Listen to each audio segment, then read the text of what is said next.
Welcome. We in this thing around where we don't talk about nothing, but we talk about everything. You understand? So welcome to the Flight Room Podcast, episode 26. You got my boy, Hey Al. You got Randall. You got Lighthouse Marcus, and we got Keys in this joint. We're gonna have our the rest of the crew in here a little later, but I'd like to start off with some football topics. Who are the pretenders and who are the contenders? Go. Pretenders. I don't know. I think what's this week? We going on week 5, right? Yep, week 5. There's a few teams that's undefeated.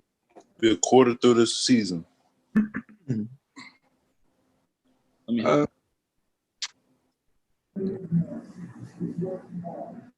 the top of my head, in the NFC, I got the Seahawks and Green Bay. They look for real. For real, okay. I think Russell Wilson and Aaron Rodgers probably playing the best football right now outside of Mahomes. So I think I'll give you that. Yeah, I think even just those 3 teams right there. Yeah, I believe in the Bills. I think balling silently. Real. I know if you look at Russell Wilson's career numbers, they ridiculous. Even to this day, Russell Wilson's underrated. If you look at his career stats, it's nuts. And his wins and losses, I think he might only had one losing season his whole career, if I'm not mistaken. Yeah. So, even looking at that list, I definitely got the Bills, Chiefs, Green Bay, Seattle. That top 4 is for real. Yeah, those are the contenders. I think that's your top 4 right there. I see Pittsburgh in there, right? Right? The thing is, those bottom 2 teams, I mean, it would have been. I'm gonna throw a pretender out there. I'm gonna say Baltimore is a pretender after they got their ass walloped by KC. They had no defense. They had no response, nothing to respond to with your boy Pat Mahomes, as they call him. Definitely a pretender. I'll say Pittsburgh is a pretender. No one in either Come on, yo. I just don't trust at this stage right now. I'm not saying that Ben isn't a good quarterback. I just don't trust him. He just kind of look like he out there, and he looked like he about to get hurt. Who? Huh?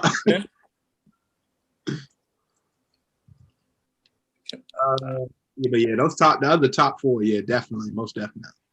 The only thing I say about the Seahawks, and don't get me wrong, I know Russ is doing outrageous and the offense is doing outrageous. I think they need some secondary help just because I think they a little bit up in their secondary. And I once again, they doing work, but they just need some help in their secondary at some point. And as a matter of fact, I think it's not their secondary, but I think Snacks Harrison just went out there on a visit too. He got signed. Oh, he did get signed? Okay. That's major. That's y'all like. Hey, put that list back up. Who's on the list? Put that list back up for me, please. You don't have to choose from that list, but those were just the undefeated. I know. I just wanted to. I didn't see the whole list. That's all. You just want to see Pittsburgh again, man. No. I want to see who else is on that joint, including with Pittsburgh. It was Buffalo, Kansas City, Green Bay. Okay, I said Buffalo when we first started. Okay, I said, damn, they got Buffalo at number 1 though. Buffalo. Buffalo. Probably just maybe point difference. Okay. I mean, they're just going with the undefeated team side. Yeah. I will definitely say Tennessee is a pretender. I don't think that they can. Look, I think they have they can make it to the playoffs definitely, but I don't think they'll do anything. They also can't. I don't even see them getting to the championship, the AFC championship. But yeah, go ahead, somebody. I got an extended list. I kind of do too. I thought about this. In the AFC, I got of course Kansas City, Buffalo, and Corey. I got Pittsburgh being contenders. I appreciate you. I appreciate you. We appreciate you being real. All right, hold on. Let me finish. And then I got as pretenders, I got Tennessee and Cleveland. I know people jumping on Cleveland because like offensively they never jump on Cleveland. They jump like electric offensively. But Baltimore, I got them like on the bubble, and I got the Colts on the bubble. I just want to say with Cleveland though, in the Dallas game, I was appalled. Take the over. Where the hell was Dallas's defense? It cannot be that bad. I had never seen the fucking Cleveland Browns put up that many points ever in my life. Dog. It's a new day. Cleveland Browns. Oh my, I'd have made my man leave, dog. Oh my God, I was appalled. I was like, what the fuck is going on this joint? Like you got fucking Brett Favre or I don't know who the hell they thought was out there playing quarterback, but goddamn. God, they thought they had fucking Emmitt Smith or something running back and some other shit. It's like, what the fuck is going on with Cleveland, dog? They put up, dog. Hey, but in the NFC, I got the contenders: Green Bay, of course, Seattle, and then the pretenders. I got San Fran, San Fran, Arizona, and Tampa Bay. They're not repeating. Oh, you had Tampa Bay as a pretender? Yeah. You think so? I don't know. I got New Orleans on the bubble, and I got the Rams on the bubble too. I'd have Tampa Bay and New Orleans on the bubble. Yeah, I don't know what's going on with them. Who? The Rams. The Rams?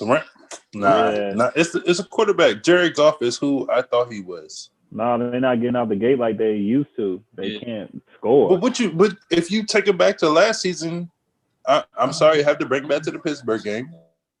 But dog, we strapped them. We had the third or second string quarterback in that joint, and we beat the shit out their ass. Man, they ain't been right. They're not doing nothing. They had the same niggas. They had Ramsey and everybody. They're not doing nothing. They ain't been right since that Super Bowl. Real talk. That shit fucked them up. They shouldn't have been there. No Todd Gurley. I mean, I don't think that would make a difference right now. It don't. They're not moving that rock. You can't count out the Patriots either, though. I mean, I think if we lose the game last that would. You can't count out them.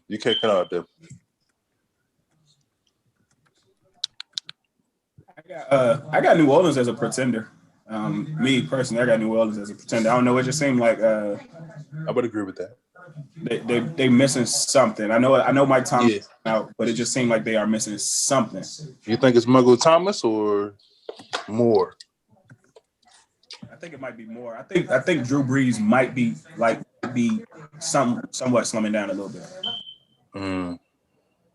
Yeah, and he ain't got the help like he used to either. But they came through against Detroit. I know that. You know what? If Cam was still there, I would put even though like they missing so much shit on defense, I would put New England in there. But they just I never count them out. Yeah, like the brand of football they playing, like that kind of like smash mouth shit, like that can take you far. Exactly. Yeah, I could never really count out New England or Pittsburgh, to be honest, because they probably the most consistent teams in the NFL over the past. I appreciate you. I appreciate you. And I couldn't count them out. But in the NFC, man, I mean, ain't nobody really standing out except for the Packers and the Seahawks. To me, Rams, I don't really believe in them like that. Tampa Bay, I'll put Tampa Bay up there. Bay up there.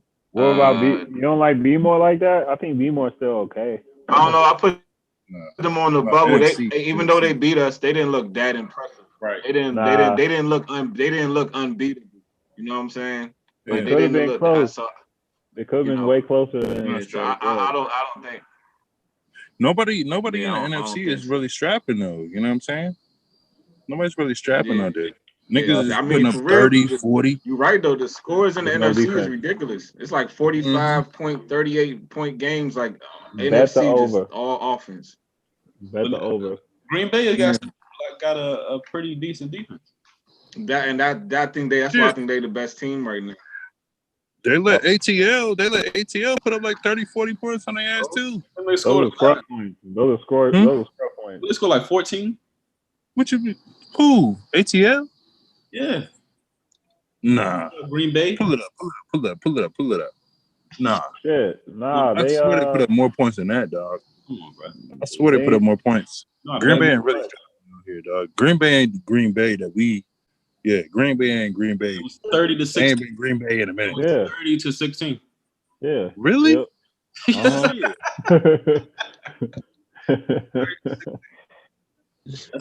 Maybe Nah, Atlanta should have put up at least like fantasy football shit I was looking at when niggas had like 34 points and shit. Okay.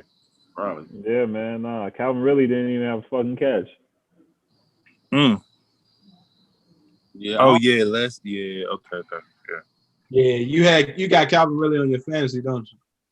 Yeah, No. I still got that dub, but I was trying to set a goal, but This shit is fucking. This fantasy football shit is crazy. How do you have fucking 0 points and it's like this shit is crazy, dog. Who has 0? Oh yeah, I know he did. Really? Yeah, I know Really he took an L. shit. I didn't expect Really that. have shit. He had He 5 might as well targets, been injured. You know what I'm saying?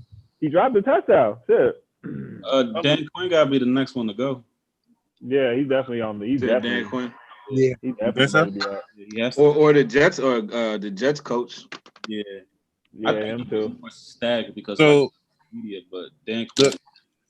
we was correct with the quarterbacks when we said Trubisky was gonna get the fuck up out of that joint. Yeah. We was wrong on the coaches. They said O'Brien got up out of that joint first.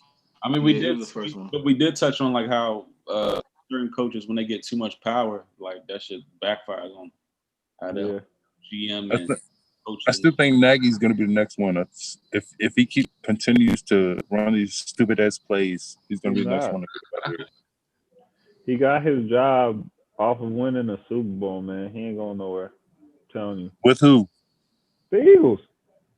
Exactly. He's not with the Eagles no more. That's why Nick Foles there. Exactly. And Nick Foles. I mean, that's how a lot of these coordinators get their jobs though, by getting like going far to the playoffs or getting to the Super Bowl, and then they get that head coaching. Like even Matt Patricia playing under Bill Belichick all those years. Now he in Detroit. Yep. Detroit still Detroit. You know what I'm saying? So. Right. Yeah. The thing is, they be in games though. Like they do. But it's like they know once they fuck up, it's like, oh shit, it's over. Like they already know. They count themselves out. You saw that shit happen last week. Mm-hmm.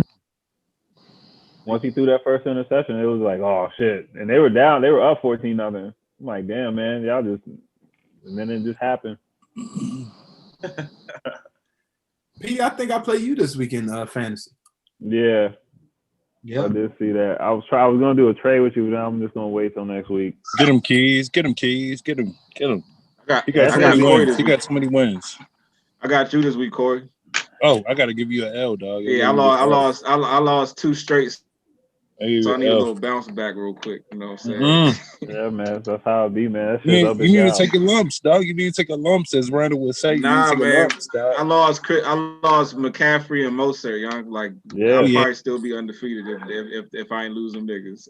Hey, McCaffrey and Saquon got hurt the same fucking day. That's crazy. Yeah. That's just crazy. God damn. For everything about that, Saquon has only played 1 season. Yeah, bro. He played like 14 games. Like 16 games total? I don't even know how many games he played. He might have played like 16 games total his whole career. I think so. It's somewhere in that range. How do niggas like playing like college football like every fucking Saturday and then just get hurt like that consistently in the NFL? Like I never understood that. I didn't either, man. I always attested it to playing against. Maybe when you like 19, 20, that's when you and your physical, you know what I'm saying, like your muscles, your agility, and your elasticity in your legs, and you know what I'm saying, like maybe that shit's at an all-time high, and it starts to stiffen up slowly as you get older. Hey, say the question. I'm just throwing some shit out there. I don't know. I'm just saying. Like when little kids get hurt, they don't really get hurt. They just fall down. They can walk it off. Hey, say the question one more time. I jumped in late. Say the question one more time. Like how do niggas like play like huge levels of college football like nonstop every fucking Saturday, and then as soon as they get to the NFL, they just break down. Yeah, I don't want to take. I don't want to take anything. Yeah, I don't want to take anything away from everybody, but I think some people once they get their contract, they're just like, all right, well, I'm not going to play as hurt as I would have. You know what I'm saying, when I was in college, or I'm not going to play as like if I got a twisted ankle, I'm not going to go out there and risk it as opposed to if I'm. I understand that. You can see that. I can see that. Getting paid. Getting paid. Saquon be like season. And Saquon was never really hurt in college, was he? Did he ever? Yeah. Because some guys just be injury prone, like even back in like if a guy's injury prone in college, most likely that shit gonna continue into the league, like most of the time. You know what I'm saying? And remember, Percy Harvin, that nigga Percy Harvin used to have a migraine like every week in college, all the way through the end of his career. Like this nigga had a migraine every fucking. And let me just go back. Let me just go back and say, I'm just talking about like tweaks and shit. I'm not talking about like actual injuries like ACLs and MCLs and different things like that. I'm talking about like a nigga playing with like a bruised calf or a bruised shin or some shit like that. I ain't talking about the ACLs, but yeah. Right. Yeah. But nah, niggas are headhunting in the NFL. Niggas are headhunting. They getting paid to kill motherfuckers on the field, dog. They getting paid for that shit. Shit, motherfucking didn't Sean Payton get a fine or some shit a couple years back, few seasons back? Him and Greg Williams. Mm-hmm. You see, hey, who was the see Steve Smith talking about Greg Williams? What happened? Steve Smith talking about Greg Williams, like like when they played Thursday night, right? Played the Jets. Yeah, and then Steve Smith came on after the game, was like, you know what I mean, his brand of football, talking about Greg Williams, his brand of football, like always been dirty. He's like the league. I'm like, bro. Remember when I do. Remember when he was lighting up fucking Brett Favre? Like he was like damn near killed him. But it wasn't like was it like real like late hits though? Yeah. He was getting Brett Favre one of the toughest dudes I ever seen. Yo. Brett Favre is a tough motherfucker. But then it's funny you say he's so tough, and then you realize that nigga was, you know what I'm saying? I had no idea. I was like, I remember one game. This nigga was out on the field, and it was before the game, and he playing like a little kid, like having a great time, and his whole arm was just fucking purple. And I was looking at this nigga like, how he playing like that? You know what I'm saying? And he was literally playing. I'm thinking like, that's the toughest motherfucker I ever seen. But come to find out, you know what I'm saying? So niggas taking them stuff. Yeah. But I remember who's the one dude from Auburn, that D tackle that was in the first round? If I'm not mistaken, during the combine, they was asking him like his passion for football. He was like, I play football because I get to assault people without going to jail. Yeah. Remember that? He said literally assault. He literally said, I get to assault people without going to jail. That's why I like playing football. He said, probably with a straight face. Back up. What is he doing now? I'm gonna say, what is he doing now though? He was serious. He's a D tackle. I forgot who. I want to say. Was it Nick Fairley? The dude that went to Carolina. Nah, it was this year. I mean, well, not. I mean, if I'm not mistaken, it was that dude that got drafted by Carolina out of Auburn. The D tackle. I can't think of it. Malcolm. Is it Brown? Something Brown, I want to say. Yeah, that's him.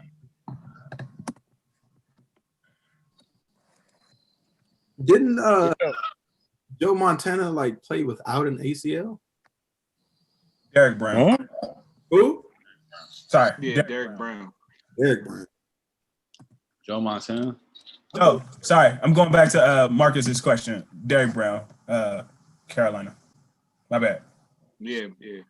Joe Montana played without an ACL? I thought it was some crazy shit I heard. Like he played without an ACL. Yeah, there was different type of dudes back then. Like remember, he cut his finger off or some shit. Yeah, during the game. And them niggas wasn't getting paid like they get paid now. Right. They was doing that shit for pennies. They was doing that shit for They pennies. was smoking and drinking at halftime and shit. Like it was Smoking cigars Yeah. in the locker room and shit. The good old days. The good old days. Wild bull. Yeah, getting fucking lit. Joe Namath, you said? Taylor, LT. Oh, Oh yeah. Oh yeah, LT, yeah, he was. But, I mean, but it just goes. I feel like Them niggas got that little cross earring now, dangling and shit. LT was nah, oh, he, that shit. Everybody on that shit now. Yeah, him and any given Sunday, that's probably how he really was though. But like multiply that shit by like 10. Yeah, I believe it. He was really like that. Probably juicing up, fucking coked out, all types of shit. Yeah. But he was a beast. I would be worried. Funny because about the way they LT. judge the modern athletes so much. Like these niggas is so much worse. If the dudes back in the day had social media and cameras around Oh shit! on Please. them, and remember, like society is so called politically correct now. Like imagine how shit was back then. Like all the bigotry that went on in locker rooms and shit. Like, can you just imagine? Like the shit was different, bro. I can't, man. Joe Namath was getting sauce before he was shooting commercials and shit. He even said that shit. He said he was getting all types of sauce. Remember he tried to kiss Susie Colbert, some shit like that. Oh yeah, that was the Hall of Fame night. Yeah. So he was feeling himself. He thought he was back in the mix. Niggas thought he was good. Damn. I want to kiss you. So all right, so let's switch up the topic real quick. Keep it NFL, keep it sports. We got 3 quarterbacks that's dealing with a lot of controversy. People talking about should they start, should you sit them? They rated probably the bottom 3 quarterbacks in the league right now today. So out of these 3, who would you start, sit, or cut? Dwayne Haskins, Daniel Jones, or Sam Darnold? Good introduction. Excellent. Well, I'll start off just because I thought about this already. So Daniel Jones, I'll say like off the eye test, what I've seen potential, if everything works out in their favor, I would start Daniel Jones because of his mobility, and I've seen him move the ball down the field. I've just seen a lot of things. I would sit Dwayne Haskins because I think Dwayne Haskins has the best arm. The way the ball come out his hands is top tier. So I feel like if you just put him in a good situation around weapons, good offensive line, I feel like he could really do some damage. And Sam Darnold last, because Sam Darnold had a 4-interception, 52-yard game last season. And I ain't never seen nobody perform that poorly other than Nathan Peterman and keep their job. So that's probably one of the worst performances I've ever seen. 52 yards and 4 interceptions in a game. I ain't never seen nothing that bad in my life. So I would probably put him. He'd be the last one for me. Man, he's in New York City with that shit. Al, who you got? Because you like an outsider. I'm gonna start with I'm starting Daniel Jones as well. And then I think it all depends upon, you know what I'm saying, scheme and weapons around him. But I think, damn, Marcus just threw that stat out there. That just kind of fucked me up. But I was actually leaning towards, you know what I'm saying, cutting Dwayne Haskins and then just benching Sam Darnold. But at the same time, I think I've seen a little bit more out of Dwayne Haskins than I have Sam Darnold. And although, you know what I'm saying, it's a small sample size, I think I'm gonna end up sitting Dwayne Haskins, letting him learn the playbook, letting him learn the actual game, and then cutting Sam Darnold. Sam Darnold, although he's the number 3 pick or the number 2 pick or whatever, I haven't seen, like, I mean, I know they beat the Cowboys last year, but I haven't seen, like, you know what I'm saying, anything that stands out where it's like, oh, Sam Darnold is going to be a legit franchise quarterback, if that makes sense. I would start. I would start Dwayne Haskins just because I feel like he has, out of all of them, he has the most potential. And I think I've seen enough of Sam Darnold. He's trash. And Daniel Jones, he's good right now, but I feel as though what he had. I mean, he had Saquon in fucking New York, yo. I mean. Of course, any quarterback is going to look good with Saquon Barkley running the rock behind them. You know what I'm saying? You automatically get those safeties and corners to come up. But yeah, I would start Dwayne Haskins just simply because of talent and his ceiling. I feel is higher than all three. So you got to play. You got to start and you got to play through that shit. You know what I'm saying? Hence why I'm kind of upset as what happened. We can go back to that. We can go back to that in a second. We'll go back to that in a second. Yeah, that's how it is. I think I got the same lineup as Marcus. Daniel Jones, even though like the stats are like eerily similar, it's just I don't know. He plays with more poise than the other two. Like even though it's like a lot of chaos around him, he still plays with somewhat poise. And Dwayne Haskins, I mean, the nigga just hasn't really had a shot yet. So that's what I was gonna say. We seen like what 3 is this Sam third year, and we haven't seen that much out of him. I haven't like seen like any notable games where it's like 4 touchdowns and 350 yards. I haven't seen that, and he's like supposed to be like the golden boy out of USC. Like USC as far as quarterbacks. I've seen that out of Daniel Jones. Yeah, so I've seen Daniel Jones do that before, though. You know what I'm saying? But Sam Darnold, I've never seen nothing about Sam Darnold that had me like, right. And that's been 3 years though already, though. Even the game, third year. Yeah, even the game that just passed on Thursday night, that shit was terrible against the Broncos. Yeah, like they had it. It looked like shit. No, not Darnold. I'm talking about Haskins. It's been 3 years. No, I'm talking about that's his second year. Darnold has been in for 3 years. Oh, okay. All right, cool. Yeah. Sam Darnold might be another one of those USC quarterbacks like that. They have a long fucking list of under quarterbacks. Yeah, that come in that put up. I mean, I think the best one they probably ever put out maybe was Carson Palmer. Yeah, it was Carson, easy. But even still, you know what I'm saying? He wasn't like eye dropping. I mean, I jaw dropping or anything like that. A couple years. He had a solid career. Solid career. Yeah, it wasn't sexy, but he was good. Who you got, Phil? Another. I'm definitely like sitting Darnold, yo. Like just like y'all were saying, I never seen, and I still don't even know. Did he sign a contract extension? Yeah. Okay. It's coming up, yeah. Because I don't even see them winning games for real. They don't even really be in ball games. So, yeah, definitely him. I say, I want to develop Haskins though. To be honest, just like you said, you ain't seen enough yet. I feel like you can't like he didn't get the opportunity he deserved for real. Like that's how I feel about that. Sorry, but Daniel Jones, he's straight. If his line gets that shit together, he get like a couple receivers like decent, maybe a veteran or something. His shit gonna be official. Cause he be running too.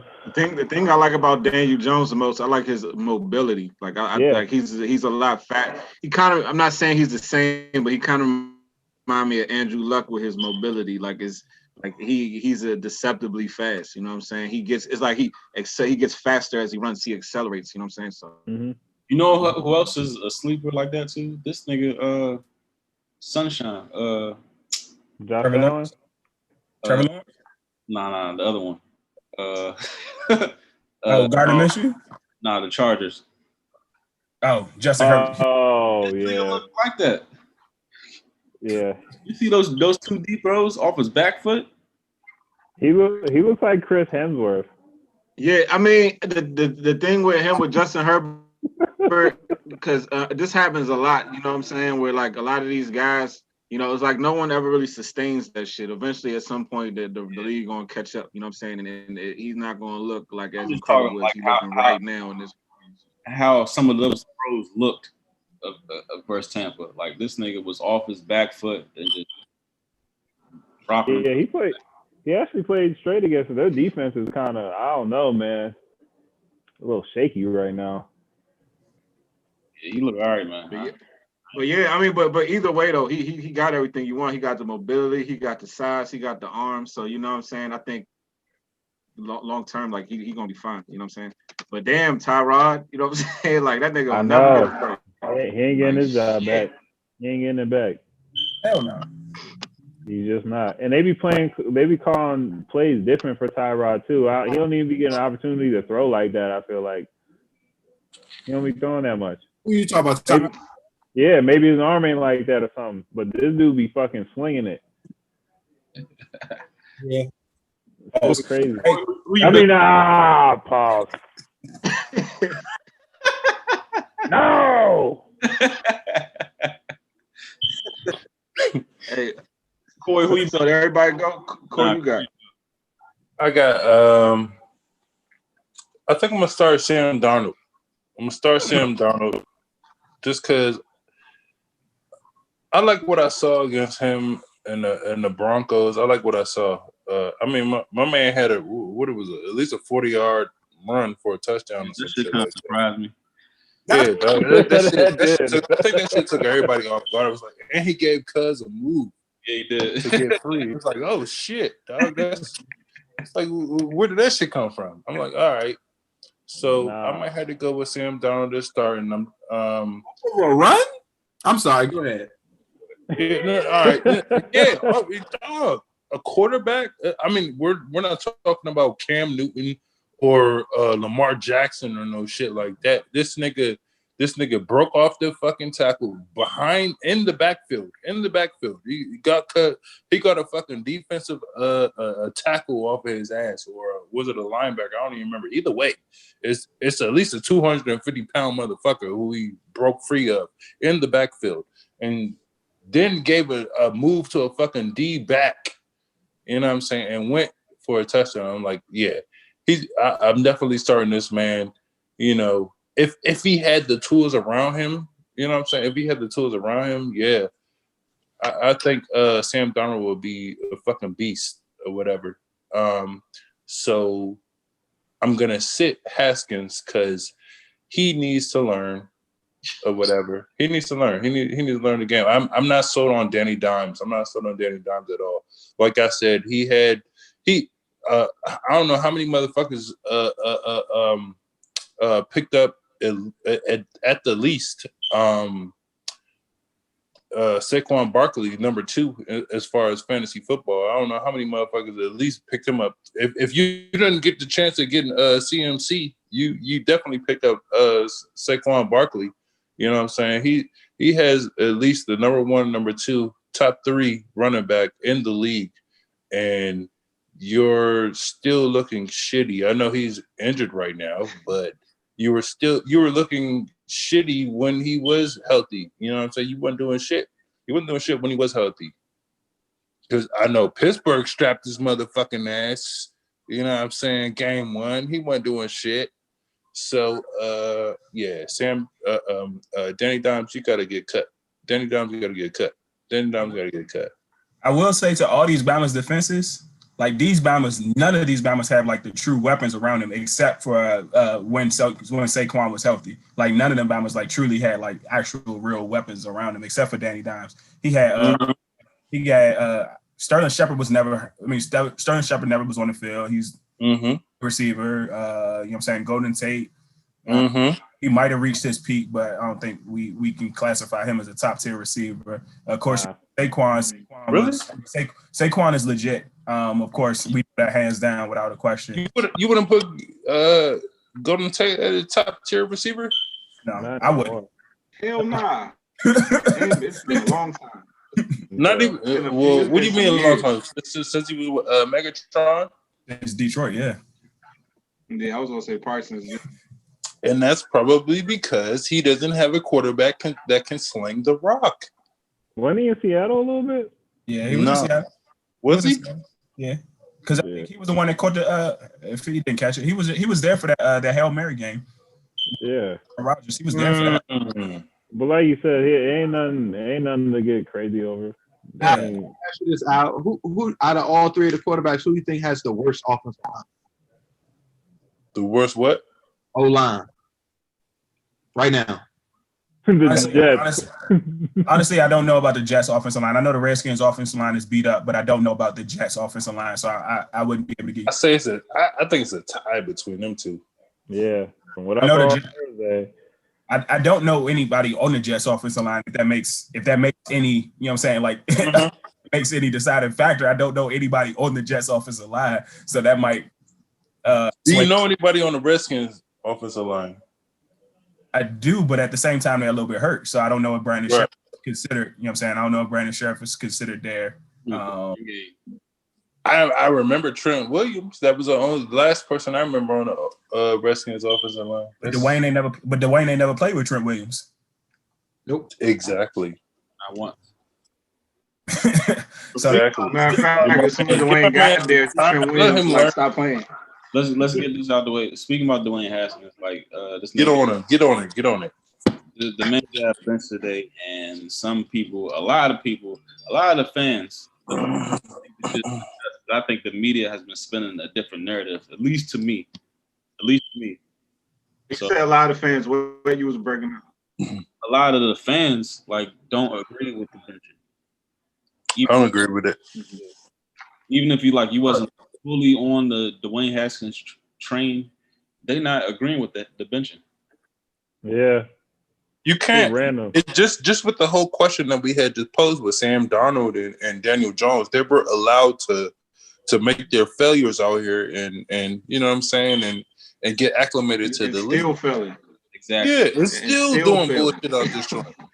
Still, Yeah. I mean, they haven't made no changes to get some top tier offensive linemen for them niggas or whatever, or even if they have got them niggas into their camps, they're still fucking bullshitting out this joint. They're still doing dumb shit. So my biggest issue with the benching, just as a Redskins fan looking into the long term, like I don't think any Redskins fan is looking at Kyle Allen as the long term solution. no. Dwayne Haskins was brought here to be the franchise quarterback. Obviously, we know that Rivera has no ties to him, so the possibility of Kyle Allen taking his job was there. But my whole point is this, right? If Dwayne Haskins is playing bad, let's say he plays bad, we win 4 games, we get a top 5 pick in the draft, we can get a top 10 tier left tackle, or we can get a top tier offensive lineman. We can even get Justin Fields. We can get Trevor Lawrence. We can get the Bama from North Dakota State, Trey Lance. But we're gonna fucking win 7 games with fucking Kyle Allen and potentially win the division. And we're gonna miss out on a top tier tackle and all 3 of those quarterbacks. Then we're gonna come back next season with Kyle Allen, who won us 7 games. You know what I'm saying? Like, I mean, is that what we fighting for 7 games? You know what I'm saying? I'm just looking at the upside of the situation. Long term, I understand because I watched the press conference. From what he's saying, I understand. If he's saying if the purpose of this is to win, but long term, I don't see how this helps the team long term. You know what I'm saying? A short term victory, but long term, I feel like it does more to hurt the team than help the team. You know, that's just how I look at it. At the same time, you gotta win then. If you putting your chips on the table like that and saying this is going to give us the best chance, motherfucker, you better win. That's how. That's a damn truth right there. You better win.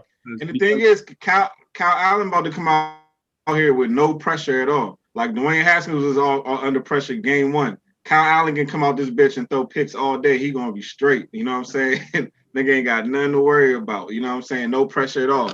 You know, that's just and if you think about our next 4 games, we playing what? The Cowboys defense is trash. So Kyle Allen pretty much. You said who? Giants. So Kyle Allen is pretty much in a position to succeed. Yeah. Absolutely. Let me ask this: have the Redskins ever came out like a coach or anybody or a coordinator, whatever, general manager? Has anybody ever said that we're in a rebuilding stage or anything like that? Yeah. Yeah, Rivera was saying that from day one, that he was like, this is going to be a rebuilding. He said it's a rebuild. We're going to take out lumps for Haskins. He even said, somebody was asking him, like, why would you bring in Cam Newton if you had the opportunity? He was like, nah, because that would be unfair to Dwayne's progress or whatever. And then I'm like, if you're going to make a move like this, you might as well pick up Cam. Why not pick up Cam? If you're going to make a move like this, you might have got picked up Cam.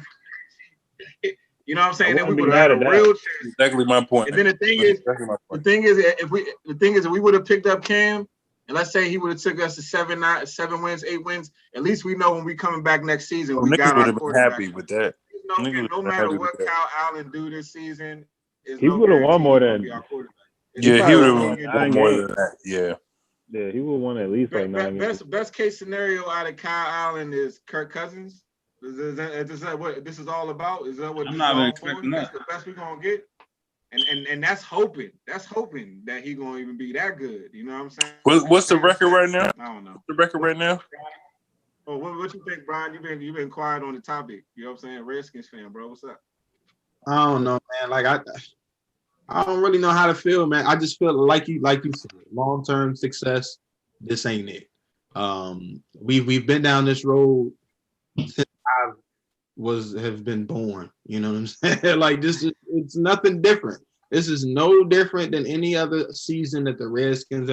We didn't change the name. We done got a new coach. We drafted a quarterback. All the things that you could possibly think that would steer a franchise in the right direction. We just fuck it up. Like I just said, like I would if I was Ron Rivera, I would not go on national media and say we're going to take our lumps with this guy, and then within less than 3 weeks? Oh, what was that? 2 weeks, like a week. That doesn't make any sense. But like, okay, so if you're in the locker room, right? If you're on the team, like I'm pretty sure there's now a divide in the locker room. There's gonna have you have players that want. I don't know, like your coach at that point in time. I would say I don't know if there will be a divide over the quarterback, but I do think it all will make players have less trust in you because they're gonna be like, nigga, what's your intentions? You know what I'm saying? It's like what like. You know, like I would look at it like that, like nigga, what's your plan really? Because you know he did like a 180 overnight. That shit was kind of wild, but yeah. I mean, and for real, like I said, in my honest, humble opinion, if we going to bench Dwayne Haskins and move on, let's get Trevor Lawrence, nigga. Like he's right there. You know what I'm saying? Like why not get why I don't know. I'm saying like if we gonna bench him, we might as well get another guy that can potentially be our franchise. And I was watching Trevor Lawrence highlights a couple of days ago. That nigga's for real. Yeah, he's so, the most, I don't know. Like probably the most real quarterback coming out in like the last 5 years. That's what I'm saying. And he got mobility. He got the arm. He got the accuracy. He got all that shit. But we'll see. Marcus, I like Trevor Lawrence. When Rivera did like the whole 180, like last game was very telling. Like remember they was talking about, oh, he's not taking timeouts. Oh, he's like forfeiting the game, like while the game is still going on. And then what happened? The Ravens game. This nigga's calling timeouts. Like I think the media has gotten to this nigga already. Like already he's listening to the media and like he wants to do what the media or the pressure from the media is saying. So maybe the he said that in the press conference. He was like because I guess some of the people in the media was giving pushback, and he was basically saying like, I don't understand. Everybody's talking about what he's not doing, and now y'all making questioning me off my decisions. Something that I'm paraphrasing obviously, but he was like saying like y'all kept talking about what he's not doing. Now y'all questioning me after I made the decision to bench him. You know what I'm saying? So that's a sign right there. You know, it was so obvious on the Ravens game. Like he was literally doing what the media has been saying for the prior weeks leading up to the like. I was like, they got to him already, and I thought he was like a hard nosed, strong, But it looked like the DC media is different, dog. The DC media is different. Dwayne Haskins looked better last year than he does this year. Yeah, I feel like the system. I feel like Kyle. What's his name? O'Connell, Kevin O'Connell. I feel like his offensive system doesn't fit what Dwayne Haskins is. How many games did he have last year, though? You talking about this year's offense coordinator, right? Yeah. So that's Scott Turner. That's North Turner's team. Scott Turner's offense is like, yeah. It seems like it's really it kind of seems like you need a mobile quarterback to kind of run that style of offense, kind of sort of. Yeah. It just ain't no really. I mean, Kyle Allen ran it. But like the thing is, we beat them niggas last year. Like Dwayne Haskins, Kevin O'Connell, Adrian Peterson, Darius Geis. Like we beat these niggas last year. Ron Rivera, we beat them last year. I got a news flash for you. Scott Turner's offense isn't that good. That's what I'm saying. So like, why are we putting all of our to like these new niggas and they not the answer? Maybe it's. But that's what we've been doing the past our whole lives. That's the thing. Everything is always changing in Washington.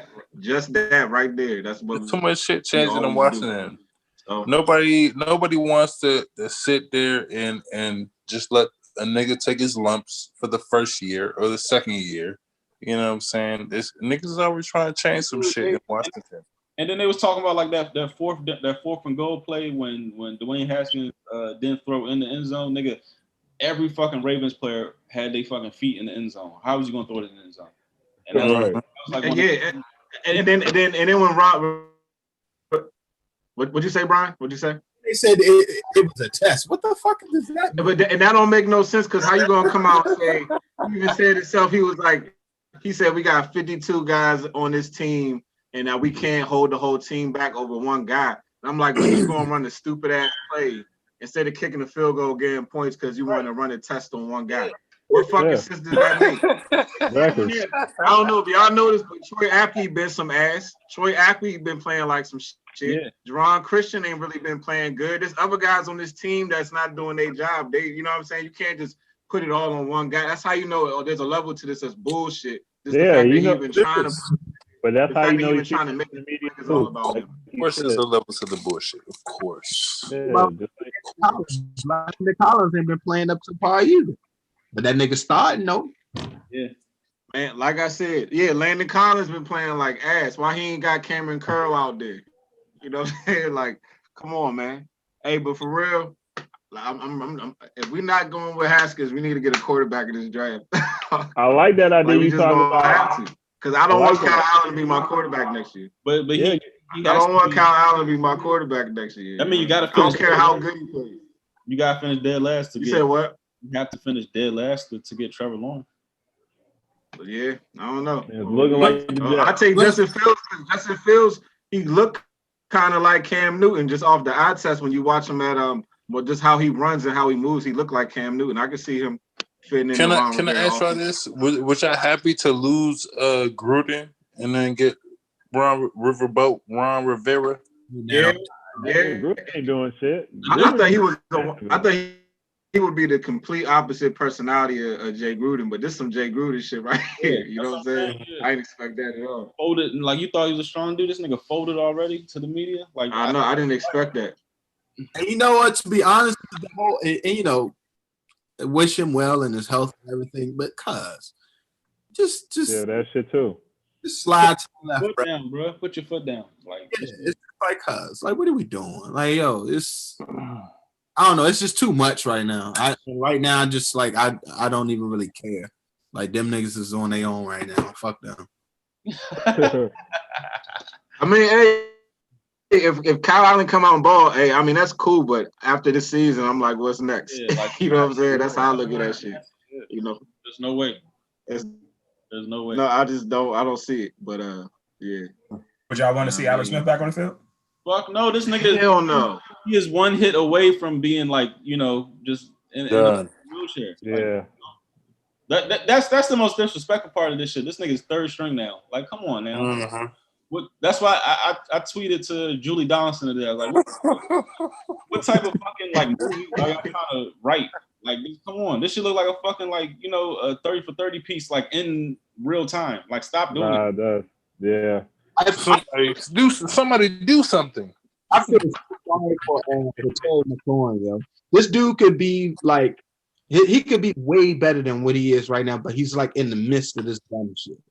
Who Terry? Yeah. Oh hell yeah. Yeah. I'm telling you, and so he's still and he like top 3 in the league right now, receiving some shit like that. Top 5, yeah. If y'all ain't watching Terry McLaurin, y'all need to watch that. He gonna ask for a trade. Y'all niggas better do something. He gonna ask for a trade. He definitely a number 1 in this league. Easy. He gonna ask for a trade, bro. All right, so let's move on because like I'm getting heated. But all right, so last week we went 5-8, and I'm not including. Yeah, let's get into it. That's still winning. That's still winning week. If you betting even units, that's the key. You got to bet even units to come out on top. So if you place in each bet, no parlays, place even units. And we went 5 and 8. I'm not including the Corona games and shit like that. And I didn't include the Patriots game, Brian, because I know you wouldn't have bet that shit if Cam Newton wasn't playing. Hell nah. Yeah. Fuck no. Pittsburgh back though, y'all. Pittsburgh back. Pittsburgh back. I'm going to mute Corey. But we gotta be swift this time. If y'all not ready, take a second. This is a segment of the show where we have to mute Corey because that's why he's going to yell Pittsburgh the entire time where everybody's making their bets. All right, yeah. First line Pittsburgh. Second line Pittsburgh. Yeah. Pittsburgh plays Philly too. Yeah, we want to fuck y'all up, Phil. Just to let you know. What you think you gonna win? No, it's perfect. It's gonna be ugly. It's gonna be ugly. Huh? I'll make a side bet. What you want to do? Here you go. What you want to do? I'm out here. It's recorded. They already got me last time. It's recorded. Hey, that was funny too. He was trying to record. Dog, you just could have told me. Dog, you had trying to slide up. He was trying to slide up right out of that. Yeah, yes, he was. Never. I just didn't remember the shit. Because my bets are normally against or niggas trying to fuck with Pittsburgh, dog. I totally forgot about the Lakers shit, dog. I went no disrespect. I totally forgot about that shit. But if you want to bet against Pittsburgh, let's go, nigga. I'll consider that. I'm looking at this. Consider? Huh? Huh? Let's go. Let's get these lines in first, nigga. Let's get these lines in. Yeah. They got the Patriots -11. Damn. That's kind of wild, don't it? We don't even know who playing for them. That's like Exactly. We don't even know. They haven't. They saying they holding out for like a couple of days. They might say Cam is playing though. Cam has tested non-positive for the shit. Whatever. That shit don't make no sense to me. But I'll get back to that. I'll get back to that. Asymptomatic. He's Asymptomatic. Yeah. That mean you can pass it on. Shit. Your president just came about this motherfucker Gucci. So. That's your president too, nigga. Niggas not good. I don't know that nigga.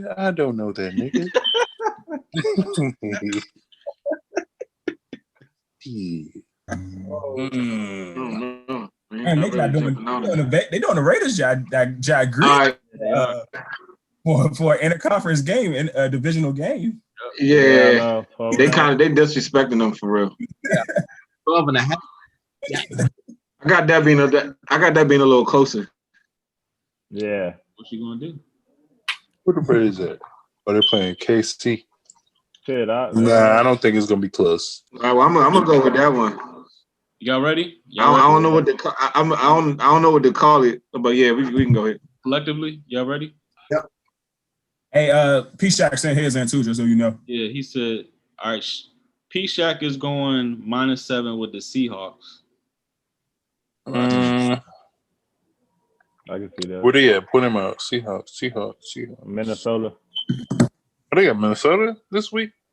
No, they in Seattle, but it's they play in Minnesota. All right, yeah, P-Shack is going -7 Seahawks. That's a good bet, though. That's a good bet. Hold on. What'd you say, Randall? Go back. P-Shack is going -7 Seahawks. Who do you got? Who do you got? Give me the Cards to bounce back. The Cards with the -7 at the Jets. The Jets. -7 New York Jets. B, who you got? I'm going to take the Dolphins +8. Dolphins +8. That's a good one. Okay. Marcus, who you got? I don't know how to say it, but I think the Raiders is going to be closer than 12.5. You got plus Raiders, plus 12.5 Raiders. Yeah, that's a good one actually. Mm-hmm. Raiders. B, who you got? I said Miami plus. P, who you got? My fault. I'm take the Browns plus 2.5. Browns. Yeah, over Indianapolis. You just got one. You usually a multiple guy. Shit, I'll take. No pressure. No pressure. No pressure. No, I'll take the over on that Kansas City game. What is that? Okay, 56. 56, yeah, they could do that. Raiders good for like 21. Corey, you got the Steelers, I'm assuming? Of course, but I have a question about the Tampa game. What's this +5 shit? Oh, that's for Chicago. It's for Chicago +5, +5.5. I mean, they have a 5.5 point cushion on the final score. You can't do that one though, because that's tomorrow. Yeah. Oh yeah. Damn. I'm with that one though. No, you can't do it.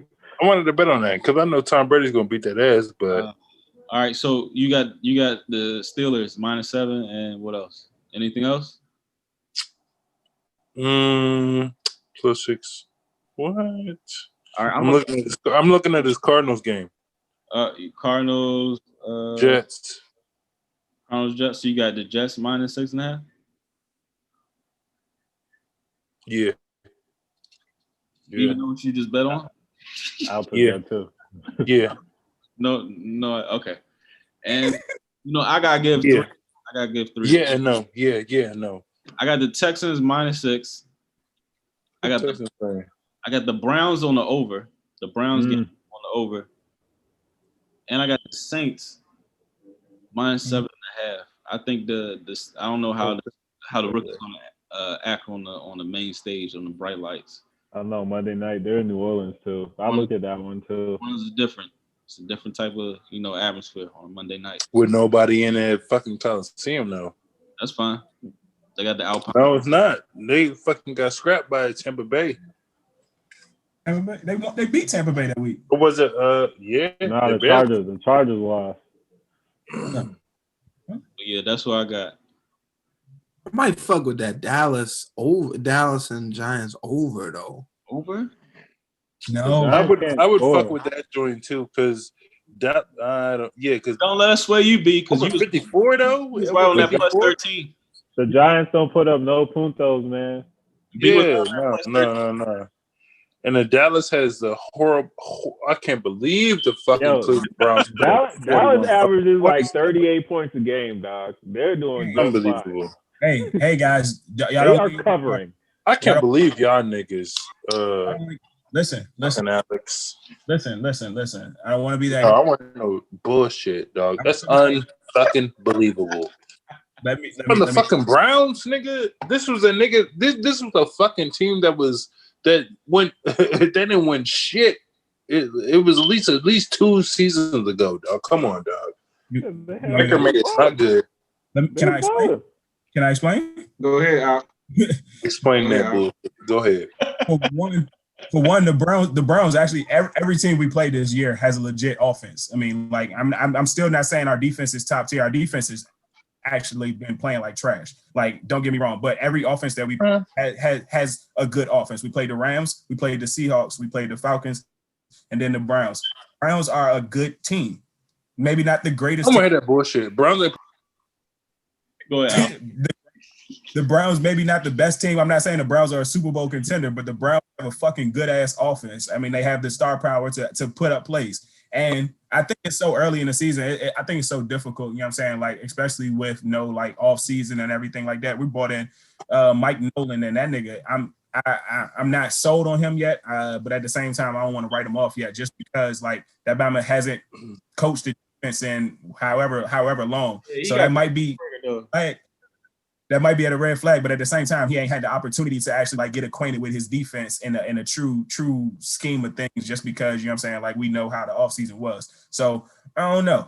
Once again, I'm still pessimistic. At the same time, you know what I'm saying, we lost Gerald McCoy. We don't have Sean Lee. We don't have Clayton Van Der Esch. So I mean, like, we are missing some people. But I mean, like that's the NFL. I mean, once again, that's the NFL. Everybody can say the same shit for whatever team. You can pick an offense, you can pick a defense, and you just gotta plug and play. But once again, I don't know yet about our defense. But we play some top tier offenses so far. Hey, I do.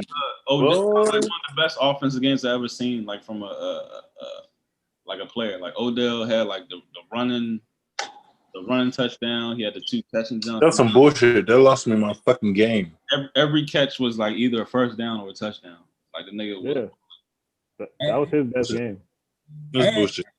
Y'all have no defense. Y'all don't have no defense, and it's unexplainable. It's unexplainable. And to even go off this point, like it's the beginning of the season. Like even if you look at a lot of the overs, like not only just like, but if you look at a lot of the overs, a lot of the teams have covered the overs. It's because at the beginning of the season, like everybody on offense is clicking. On defense, it's a little bit harder. Don't get me wrong. Some teams are built on defense. So that's what you do. But if you're not built on defense, like it's a little bit harder to get acclimated to a new season, especially when you don't have no training camp. We talked about this plenty of times. We don't have no training camp. You don't have no preseason. You don't have none of that shit. Look. I will give you that, Alex. I will give you that. But please tell me, any of y'all, when have y'all seen the fucking Browns put up 40 plus points? Probably on anybody. Yes. On anybody. Who? Yeah. Y'all. You out your fucking mind, nigga. Y'all. Your fucking mind. Please name the season and the dates. Please, nigga. When Josh Gordon and Derek and all them, they was, and who was that? No, they have no. Yes, they did. Yes, they did. No. Please pull it up. Pull it up. Pull it up on your little Mac. I'm gonna pull it up later. Whatever. Please pull it up. No. Pull it up later. That's not happening. It's not happening. The Browns have always been shitty, just like the Bengals have always been shitty in our division, dog. No, they're not putting up 40 on nobody over here. And I'm fucking like, how the fuck did they put up 40 points on the fucking Cowboys? Last year they put up 40 on the Dolphins, and last year they put up 40 on the Ravens. The Ravens. Well, he went on a Pittsburgh though, right? Okay. Stop changing your shit, man. You're 40. No. Honestly though, I really didn't know they put up fucking 40 though, dog. I really didn't. That was the first time I actually, because I don't watch the fucking Browns game. I'm a fucking Pittsburgh fan, dog. I'm like, the Browns are some shit. They're always gonna be some shit. You know what I'm saying? So that was actually surprising to me. I didn't know they actually put up 40 after or before that anyway. So all right, I get that. The Dolphins are some shit every year, but all right, I give you that. I don't expect the Cowboys to be some fucking shit on defense, but I know y'all niggas got some fucking injuries. I forgot the white boy's name. Why you don't expect us to be some shit on defense? Like truthfully, why you don't expect us to be some shit on defense? Like, y'all the fucking Cowboys. Y'all supposed to be fucking America's team and shit. Y'all supposed to have some type of stoutness going on over there. That don't mean that. God damn.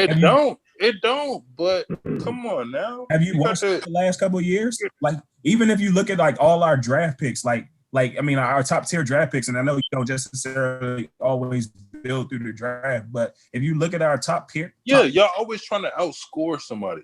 You know what I'm saying? I give you that. But y'all still fucking Texas, dog. You're still fucking Texas. I expect some type of responsibility as far as defense or whatever. Something. And matter of fact, I can't remember the last time y'all drafted a top Van Der Esch. I mean, we got Van Der Esch and then we got Trevor Lawrence, but I mean, like DeMarcus Lawrence, but whatever. Van Der Esch is hurt, right? Say it again. Yeah. Yeah, that's what I was talking about. Dude is hurt. Van Der Esch is hurt, and then also DeMarcus Lawrence is hurt. But that's injuries. That's injuries. Hey, real quick, I'm gonna switch the subject just because I know we can go on this shit for all. Switch it up. Yeah, we're gonna talk about football all night. Go ahead. Childhood injuries. Y'all got any childhood injuries or scar stories or stories that y'all used to do when y'all was a child that bring y'all back? Or that happened to y'all as a child? Sorry. I used to stay in the fucking hospital, yo. I used to be I was like injury prone like a motherfucker. Like I was like I used to be fucked up all the time. What the fuck was you doing? I remember one time I was running from this chick on the playground, right? And you know like some of the parks, you know that little bar thing that you can kind of like you can jump up on and you can swing your body over it. It's why you running away from females, bro? Huh? Why you running away? Just playing Anyway, so we playing tag and I'm running, right? So like at that point in time, how old I was, like that bar was like right here. It came to like right about where my mouth is. And I was running, I was looking back, and when I turned, God. right? I'm at summer. I'm watching your face, dog. Good. I think that was like the first time. First of all, I had a concussion, so like immediately when I hit the bar, I slid under the drain, right? So I'm like this the whole time. I'm like, I can feel like my gums and my teeth have just been rearranged in my mouth. So I go to the motherfucker inside the school. Y'all know the paper towel dispenser, the brown paper towels that be in the bathroom. That shit. Mm-hmm. So look, I get to the bathroom and I open my mouth and like my whole mouth is just fucked up. I mean, like this shit was just pretty like this was just dumb. It just literally splattered down in the sink, and I tried to like cover it up with the fucking paper towels. I used like damn near the whole dispenser.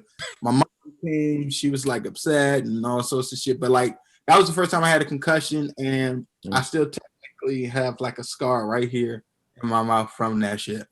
That's a good one. It's not good at all. No, it's a good story. I mean, that's a good story. I fucked my mouth up like that too, kinda. But I was like, you remember like the basketball hoops you do the dunk contest and the pole with the base on the bottom and shit. Mm-hmm. I did a free throw dunk, but then when I came down, I hit that shit square like on my mouth. I remember that shit just bit through my whole damn near through my lip. Yeah, that shit was bad, dog. I thought I didn't even have teeth. Like when I did that. Nigga, you ain't dunking on nobody. Come on, nigga. Go ahead. Nah, we loaded the rim. Yeah, this is like, man, I was like 14. This shit was crazy. I was like 14. I broke my pinky off some crazy shit. Just all types of stuff. Who else had concussions? I never had no concussions, but I didn't fuck my shit up though. Like I think I was like 9-ish. I was probably like 9-ish or 8-ish or 10-ish, somewhere around there. Whatever the fuck. I was out here in the Kettering area and shit. I was riding somebody bike with no brakes or whatever. Somebody bike with no brakes. I was fucking with the older kids as I usually do and shit when I was little.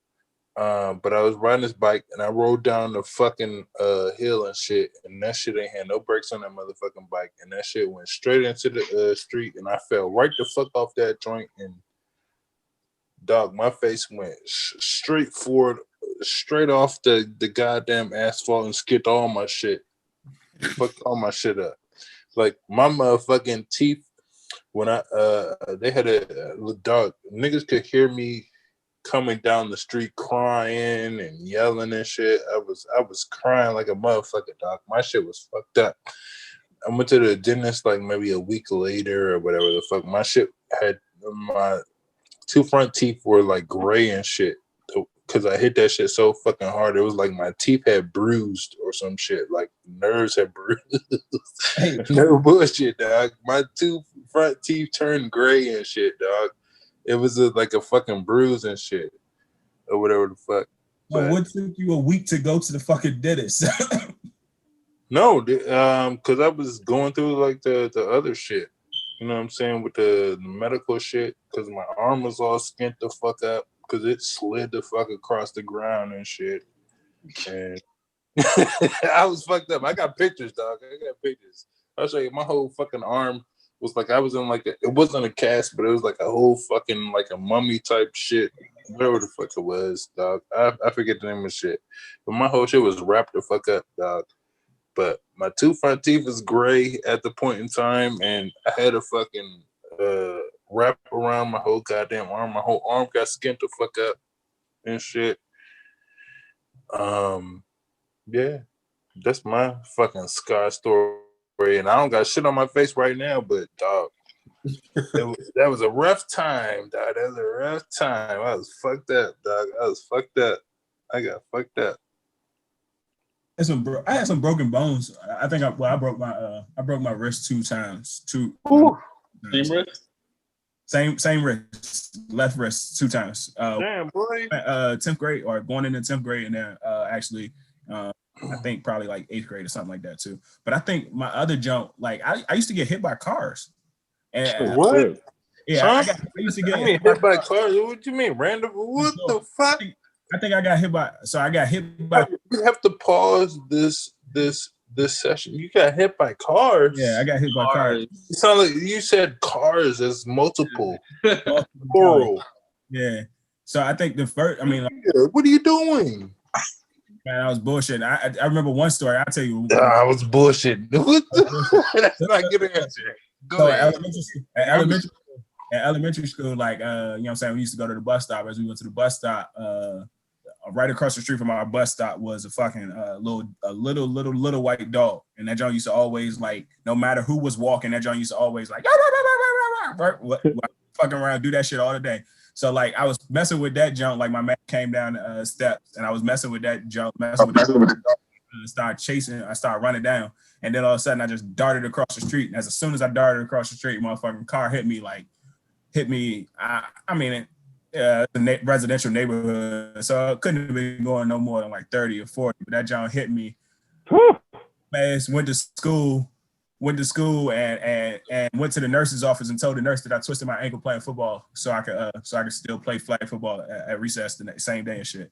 But the other thing was I used to always like be late to the bus, and like in my neighborhood for some odd reason, like I used to always run into the same car.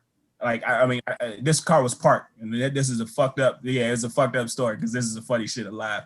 Like I used to have my book bag on. I used to be running down the street, and like I would be trying to catch the bus, and I would turn around, and as I try to turn around, I would always forget that the car parked on the fucking sidewalk. And so as the car parked on the sidewalk, I literally just ran into that jump like probably like 4 times, like with my back, like running full speed, ran and turned and hit that jump. Fell everything on my back. That shit was like the funniest shit alive because you can't make that shit up. Like you keep running into the same goddamn parked car every fucking time. It was a minivan. Damn shame. I don't got no like memorable jumps. I mean, anybody know of Holy Cross Hill, right outside of Holy Cross Hospital? That shit was lit. Like every time it snowed, people used to sled down jump. And one time I was for sure like concussed. And the thing is, like I just went home and laid down. Like I could have went to the hospital because it was at Holy Cross, but I went home and laid down. But also anybody that know me, when I sneeze hard as shit. And one time I sneezed and I was like walking up the stairs from like the basement to upstairs. And I sneezed and I just like passed out and fell down the stairs. And just like woke up later. That's like a narcoleptic story. Yeah, but like even today, like if I sneeze, like I'll get like lightheaded and I'll see like all the stars and shit. And, like I gotta like hold on to something. Like I sneeze hard as shit. Yeah, they say that when you sneeze all that. When I was probably about 11, probably 10, 11, me and my cousin was riding a bike around the lake behind my house, and people used to fish out there. So I was riding my bike, and some dude was fishing. He had his fishing line or whatever you call it, like laying on the ground while I was riding my bike. So my cousin tried to pick it up and move the fishing line out the way so I can ride my bike through. And as he was lifting it up, I guess I was going too fast, and I rode over the fishing hook. That joint just went directly into my knee, like perfectly just into my knee. I ain't feel no pain or nothing, but something just told me to stop. So I stopped, and I looked down at my knee, and the fishing hook was just stuck to my knee. So I went and I sat down on this bench, and I was like kind of tugging at it a little bit because I didn't feel no pain at all. It was just the hook just like out hanging out my knee. So I kept tugging at it, and it was like in a perfect spot, it just would not budge. So this random guy was walking by, he saw that with me, and I guess I had like a stressed look on my face. He was like, "Man, that thing stuck in your knee." I was like, "Yeah." He was like, "I mean, I yank it out if you want me to." I was like, Damn. and I actually thought about it for a second because I was like, man, if I don't feel no pain now, it might not be that bad. I could probably handle it a little bit. But then eventually I decided not to do it. Then my parents took me to the hospital, and then they ended up removing it. They had to numb my knee. I think I got like 5 or 6 stitches, and that was it. But I mean, that was just a bizarre story. It was just so random. It was just random. Yeah. But yeah, so that's probably my joint. I probably forgot something that I just can't remember. Yeah, I I know. feel That's like what I'm trying to think too. too now. It was so traumatizing. I got another joint where I jumped into the corner. I jumped into the corner wall in my house. I think I was probably like 7. So we went at that point in time. I was doing like Boy Scouts and shit. And I missed the fucking like maybe like the semifinals or the championship game with T-ball because I went camping with my folks. Came back home and like it was just me and my brother in the house, and like I ended up calling my coach and calling the coach's son, and he told us that we won and we were going to the championship or what have you. And so like I was like super psyched, super geek. So I ran upstairs and I was like jumping through the house, just jumping. I ran and I jumped and I ended up like hitting like, you know, the corner of the walls. I hit the corner of the wall like right here and like just fell out in the living room. Like so my brother stayed downstairs. My brother had no clue what the fuck was going on. My parents and my mom and dad weren't home. So when they end up coming home, they end up walking in the house and all they saw was my ass laid out in a pool of my old blood and shit. Just like, I was like, what the fuck just happened? I was like, I don't know. I just remember coming upstairs, we won. And then they were like, do you want to go? My brother was like, no, they was like, we're going to take you to the hospital. Do you want to get stitches? And I was like, nah, nope, I'm good. I don't want to get stitches. So to this day, I still have this fucking little scar on my eye. Oh yeah, I had stitches before in my finger. It was because I was trying to open a can of tuna with like a knife, and I was like 11 years old, and I opened a can of tuna, and the shit jumped back and sliced the shit out of my finger. Yeah, I did that before trying to cut a tomato. I was probably like in second or third grade trying to cut a tomato and sliced a piece of my finger off and shit. Still, I was traumatized a little bit off that shit too. Yeah, I was because I lost like a nice piece of my finger off that shit. Yeah. I ain't eat tuna until like I was an adult. Like I stayed away from tuna. Yeah. Time right before a funeral. Oh, go ahead. I was there right before a funeral one time. This when I was real young.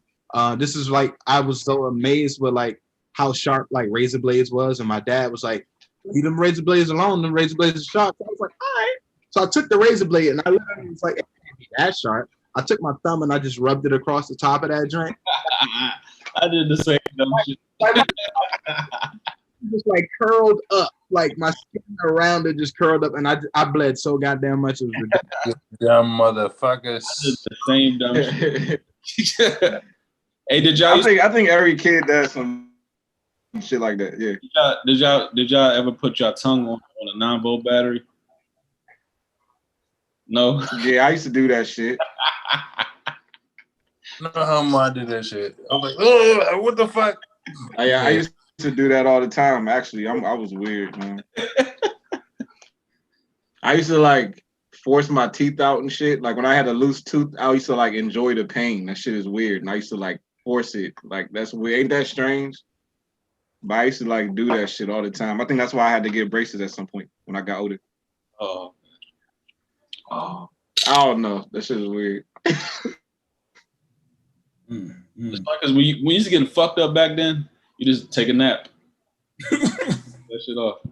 No, that shit probably wasn't the best for us either, because that's when like you're not supposed to take a nap after you get fucked up. Yeah. That's the last thing you're supposed to do, especially if you're concussed. You're not supposed to take no naps. Because we sleep like shit. Do y'all feel like when all right, when you used to get fucked up back then as a kid, and like you be trying to like stop your kids from now trying to get fucked up because you got fucked up enough times. Like, oh, don't do that, don't do that. I remember I got fucked up doing that. Something like, you just gotta learn. Yeah, I mean, I think everybody. I think everybody kind of go like that a little bit. But then I also do understand that your kids, they gotta take their lumps. Yeah.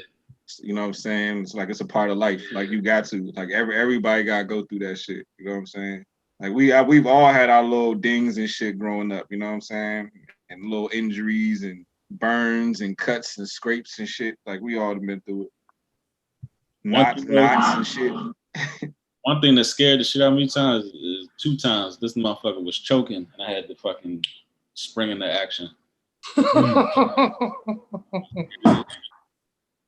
Yeah, that shit. I know. I got like I'll be paranoid of that shit. You know what I'm saying? Because I actually almost choked on when I was probably like in like 4th or 5th grade on a piece of candy, and this dude literally like saved my life. Like he came out of nowhere, literally. Like this nigga came out the sky and put me in a Heimlich maneuver. The joint popped out my mouth like a projectile, like in the movies, and then this nigga just vanished. You know what I'm saying? This motherfucker just vanished. Like this nigga literally swooped out of the sky, put me in a Heimlich maneuver, and then just vanished. Didn't say a word. That shit is one of the crazy experiences of my life, yo. That shit was crazy. Honestly, when I say he swooped down, that's but it was like that. You know what I'm saying? Right. I don't literally mean the nigga came out the sky, but he might as well had. Like he might as well had. It was just like that's crazy. Like you ain't see that nigga before, you ain't see that nigga after that. So that nigga never saw him again. That's I ain't even that's why I believe in angels for that reason. I really do. Yeah. Man. I think I really do. Yeah, that's just real. You ever gotten yourself out of like while you're driving, there's like some shit happened in front of you, and like you do like a maneuver in your car, and you don't know how the fuck you just got out of it. Like, yo. Yeah. Oh yeah. But in those moments, don't it seem like everything going slow motion? Yeah. You know what I'm saying? Yeah. It's just like I don't know. I remember one time I lost control of the car and I was on the highway. It was what's it called when the snow and the rain is like mixed? Hydroplane? Not black ice, but slush. like sleet. What they call it, sleet or whatever? Yeah. When it's like ice sleet, like slushy mix. So I was on what's it called, 495, about to be on 270. And you going around like the Connecticut Avenue where that big church thing is, and I'm going around that curb, and my car just starts spinning like this, like from the far left lane all the way to the right.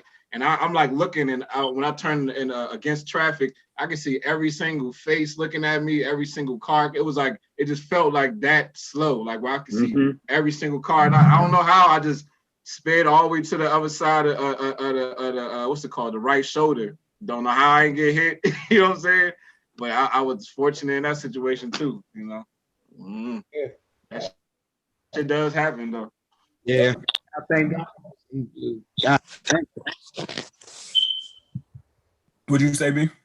you gotta thank God in them situations, you know. Because I mean, I'm telling you that, like, when I thought about that, I was like, what if there was like a fucking 18-wheeler next to me when I lost control of the car? Like, I was lucky that there was not a car next to me. There wasn't nothing. Like, I had no control over my life and not touched nothing. You know what I'm saying? That shit was crazy. Like, I literally spun from the far left lane all the way to the right shoulder. You know what I'm saying? Like 4 or 5 lanes across. 3 lanes. That bitch like 4 or 5. Yeah. I remember that night I spun out and fell asleep after that yacht party. Yeah. Oh yeah, I remember you told me that story. Yeah, that shit was scary too. That's crazy too, yo. You was by yourself at that point, right? Yeah. That was a long ass night. Yeah. That's like by that little spot the other day. I was thinking about this. Just like that make you think like you be here for like a reason. Like when it's time to go, it's time to go. Yeah. Oh yeah. How many times like you've been scared for real? Yeah, like face death. Mm-hmm. Kind of. Yeah. Like didn't even realize that shit. You could have gone at any point But like that time was not your time to go. Right. Even the way you come about it be like a surprise too. It do, Like, because that time when I was choking on that candy, like, and now, mind you, I'm like in 4th grade or 5th grade, and after that, I was like thinking in my mind, like I shouldn't be here right now. Even when I was that age, I was thinking like that. Like I would wake up the next morning, and I'm like, I'm still alive. You know what I'm saying? Like that's what I would think. You know that what I'm shit saying? happened to So me that's before crazy, too, but dog. that shit you really do. Yeah, I like somebody had to do the. I think my pops did the Hyman call me. Like I was on a jawbreaker and shit, and that shit got stuck in my fucking throat. All of crazy shit. I thought the same way too. Like, dang, I even asked him like, I could have died off that. He was like, yeah. How many times you think jawbreakers probably kill somebody? Man, yo, and it was crazy. I was just like, yeah, that's why I don't even fuck with those anymore. Yeah. Because of that reason. Like even like peppermint. little I got the candy little that's like balls peppermint and joints. stuff. Yeah, I don't do ball candy. Like I don't like that shit. Or round candy.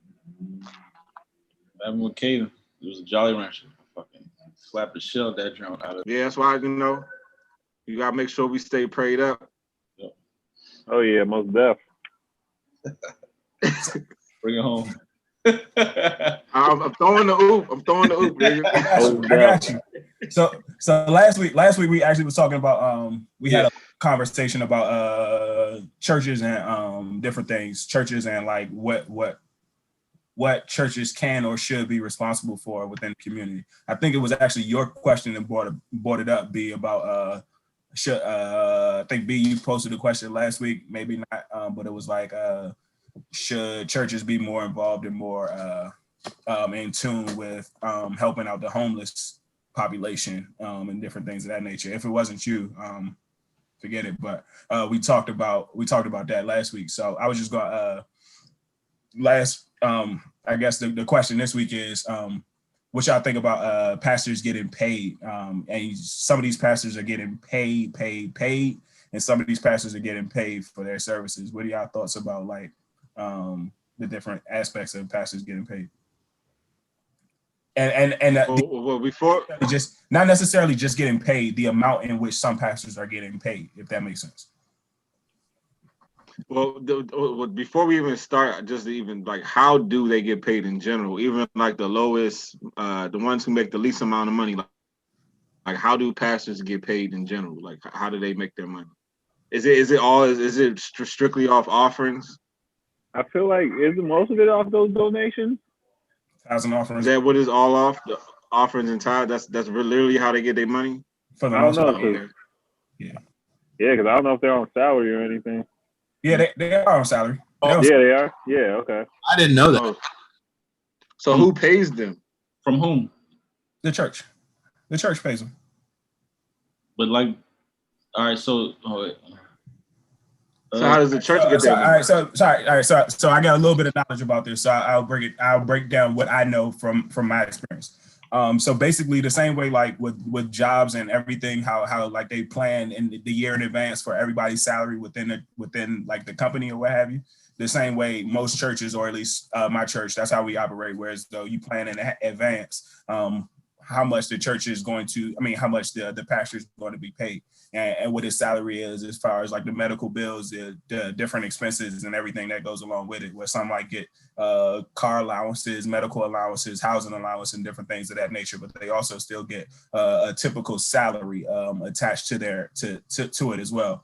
A lot of that time that is dealt with, or that's dealt from like the actual congregational budget. And that is like how it goes to supporting the church, and also with the congregational budget, that's how everything goes in the church. It also talks about the lights, the mortgage or what have you, the property expenses and everything of that nature.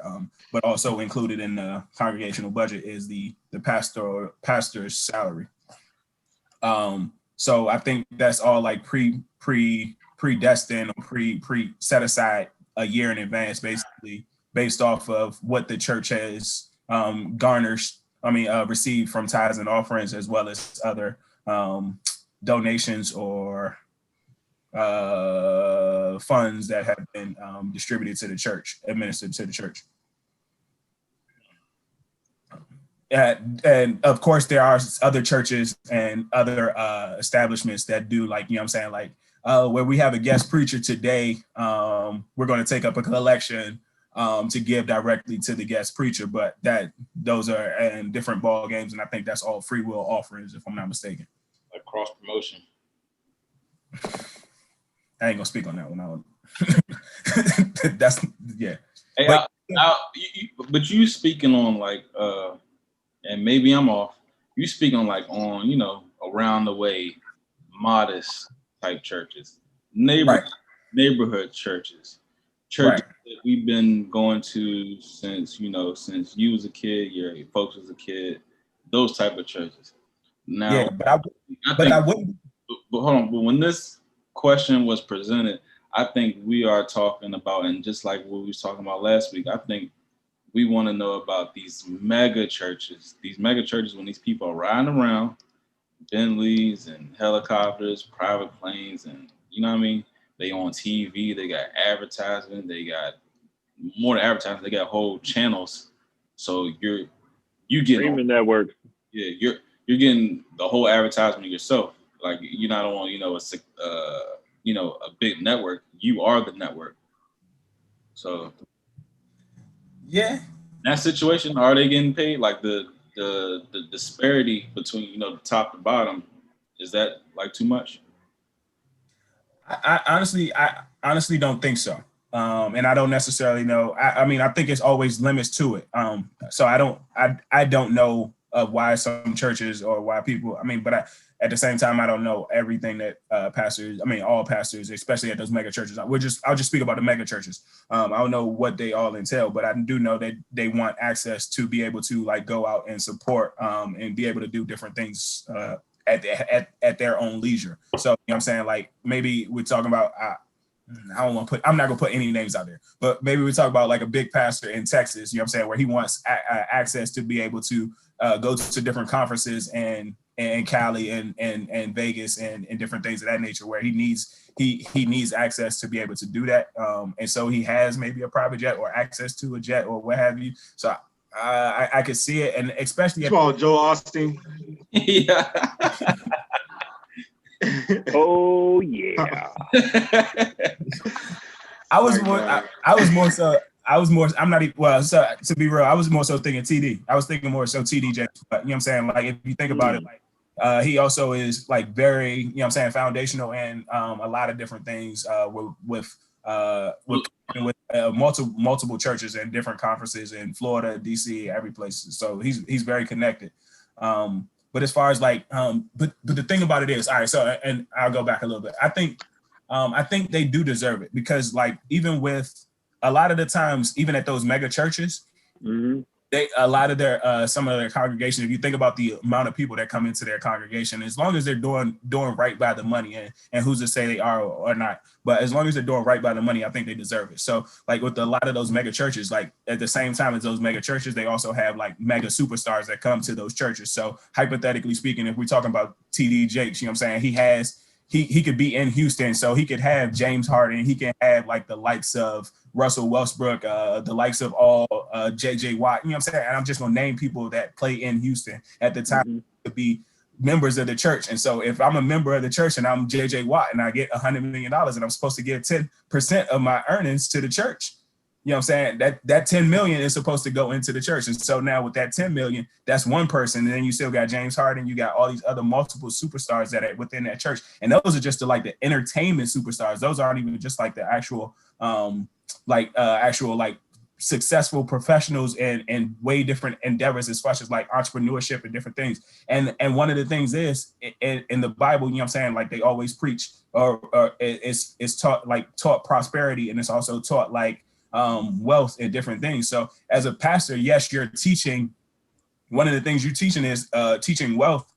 So why not be able to accumulate wealth on your own end? And once again, I'm always saying with limits. I'm saying with limits. So why not be able to be a beneficiary of the actual benefits that you're giving out? And a lot of the times with pastors, sometimes we don't think about everything that goes into what they do. So sometimes we just look at like them just being been them just being service on Sundays, but they're service like 7 days a week for real. So when there's a death in the congregation, they're one of the first people at the hospital. And so you need access to be able to go to the hospital. For mega churches?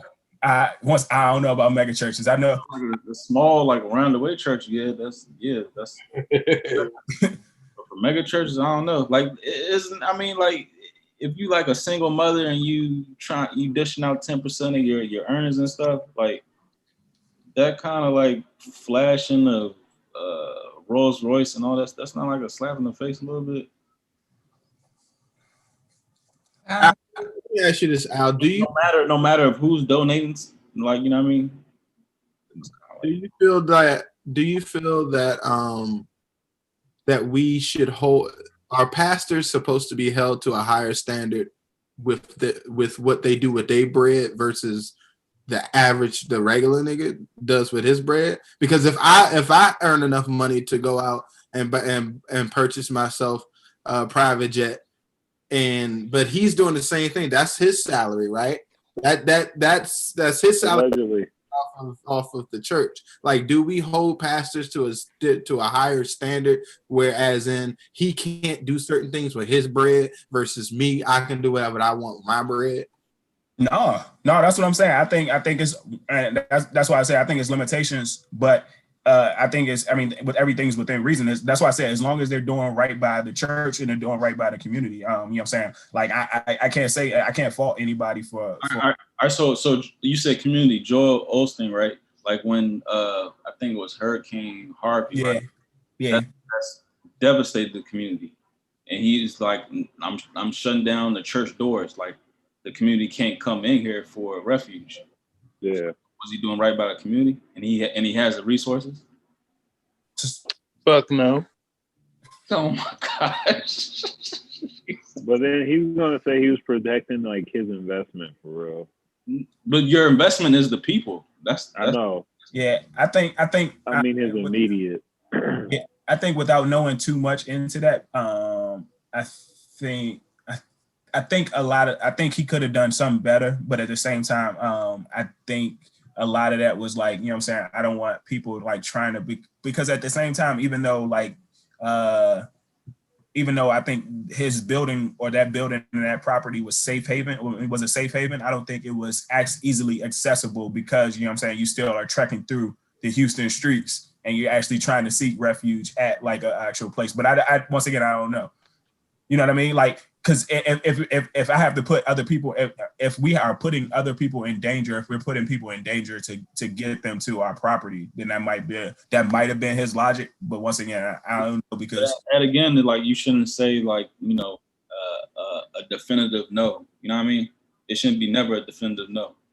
It should be like, you know what I mean? We're going to use every resource to make sure my people, you know what I mean? If they're your people, yeah. Good. Yeah, I know what you're talking about too. I just don't know. I remember a lot about that situation. I just don't remember exactly like why. Yeah, I'm just using him as a yeah. I mean, that's the biggest one for real. So yeah, no, that's a good one though. I mean, like especially like when you even as you think about the Bible, like, you know what I'm saying, like the churches were a safe haven for a lot of the prostitutes, and even still, like right now, like a lot of the times, like, or not a lot of times, some of the times, like pastors and people shun prostitutes and shun people away just because of like they're not up to quote unquote standard, up to code. But as opposed to like the Bible's teachings is like everybody is welcome in our house, like regardless of what have you. So that's Some of these pastors be having some badass chicks too. Oh gosh. Damn. Nah, probably. You can't be in a PT and got a 5. You can't put a 5 in a PT. They're not thinking about that, or are they? You can't be in a PJ with a 5. You gotta be in a 9. No, I'm dead serious. Yo. This should be crazy. I mean, as far as pastors getting paid, like, you know, especially like the mega churches, I mean, I guess it makes sense they're gonna get a lot of money because even just the budget of maintaining a mega church itself, you know what I'm saying, it costs a lot, and then you need somebody to pretty much run the show. You need somebody to be the cash cow for that church to keep it up. You know what I'm saying, to keep the maintenance of it up. So of course you're gonna hire somebody that can do something that a lot of people can't do. You know what I'm saying, which means that they're gonna be compensated in a way that most people don't get compensated. So that's kind of how I look at it. Like it is what it is. It's like with the size of the church and the size of the congregation, I guess means more money for whoever the pastor, who's running that congregation is. I feel like that's just a natural, process.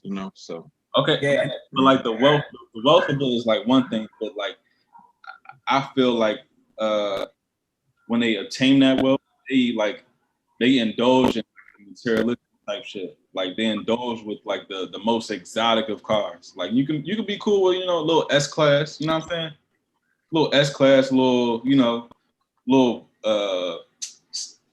745 or some shit you like saying that. basically like how you gonna be basically saying being flashy and being a pastor at the same time don't go hand in hand. That's basically what you're saying. One of 10 in the country. You know what I'm saying? SLR and shit like that. Like you don't need that much. If you trying to be a man of God and trying to be like, if anything, that's like saying, ooh, like I'm teaching my congregation like you should want these things that I have, like this type of ticket price on this car, this type of level or something. You know what I'm saying? Like be mindful. Because it gets to the point where it's like you teeter that line where it's like religion and business. Right. You know what I'm saying? You It's even more than business. That's damn near a lust of having something like that exclusive. Yeah. As far as like cars and stuff like that. But they're human just like everybody else. Like they're all susceptible to lusting things like everybody else. Like even that same pastor, he might learn the word of God and might have that in his heart, but that nigga love a badass fucking sports car. You know what I'm saying? Like he always wanted to have a luxury fucking vehicle. You know what I'm saying? Like you can't take that away. They still people. Before he was a pastor, that nigga probably loved sports cars. You know what I'm saying? Like so you can't take that away from him. You know what I'm saying? Like I mean, I don't know. I'm just trying to be fair on it, but yeah, and then even going back to Marcus' point, back just a couple seconds ago, like a lot of the pastors, not a lot, a couple of these pastors that have built these mega churches, they built their jumps from like the ground up, and even before it was like a mega church. So like like with First Baptist of Glenarden, like before. I don't know if that's considered one of the mega churches, but that's a mega church.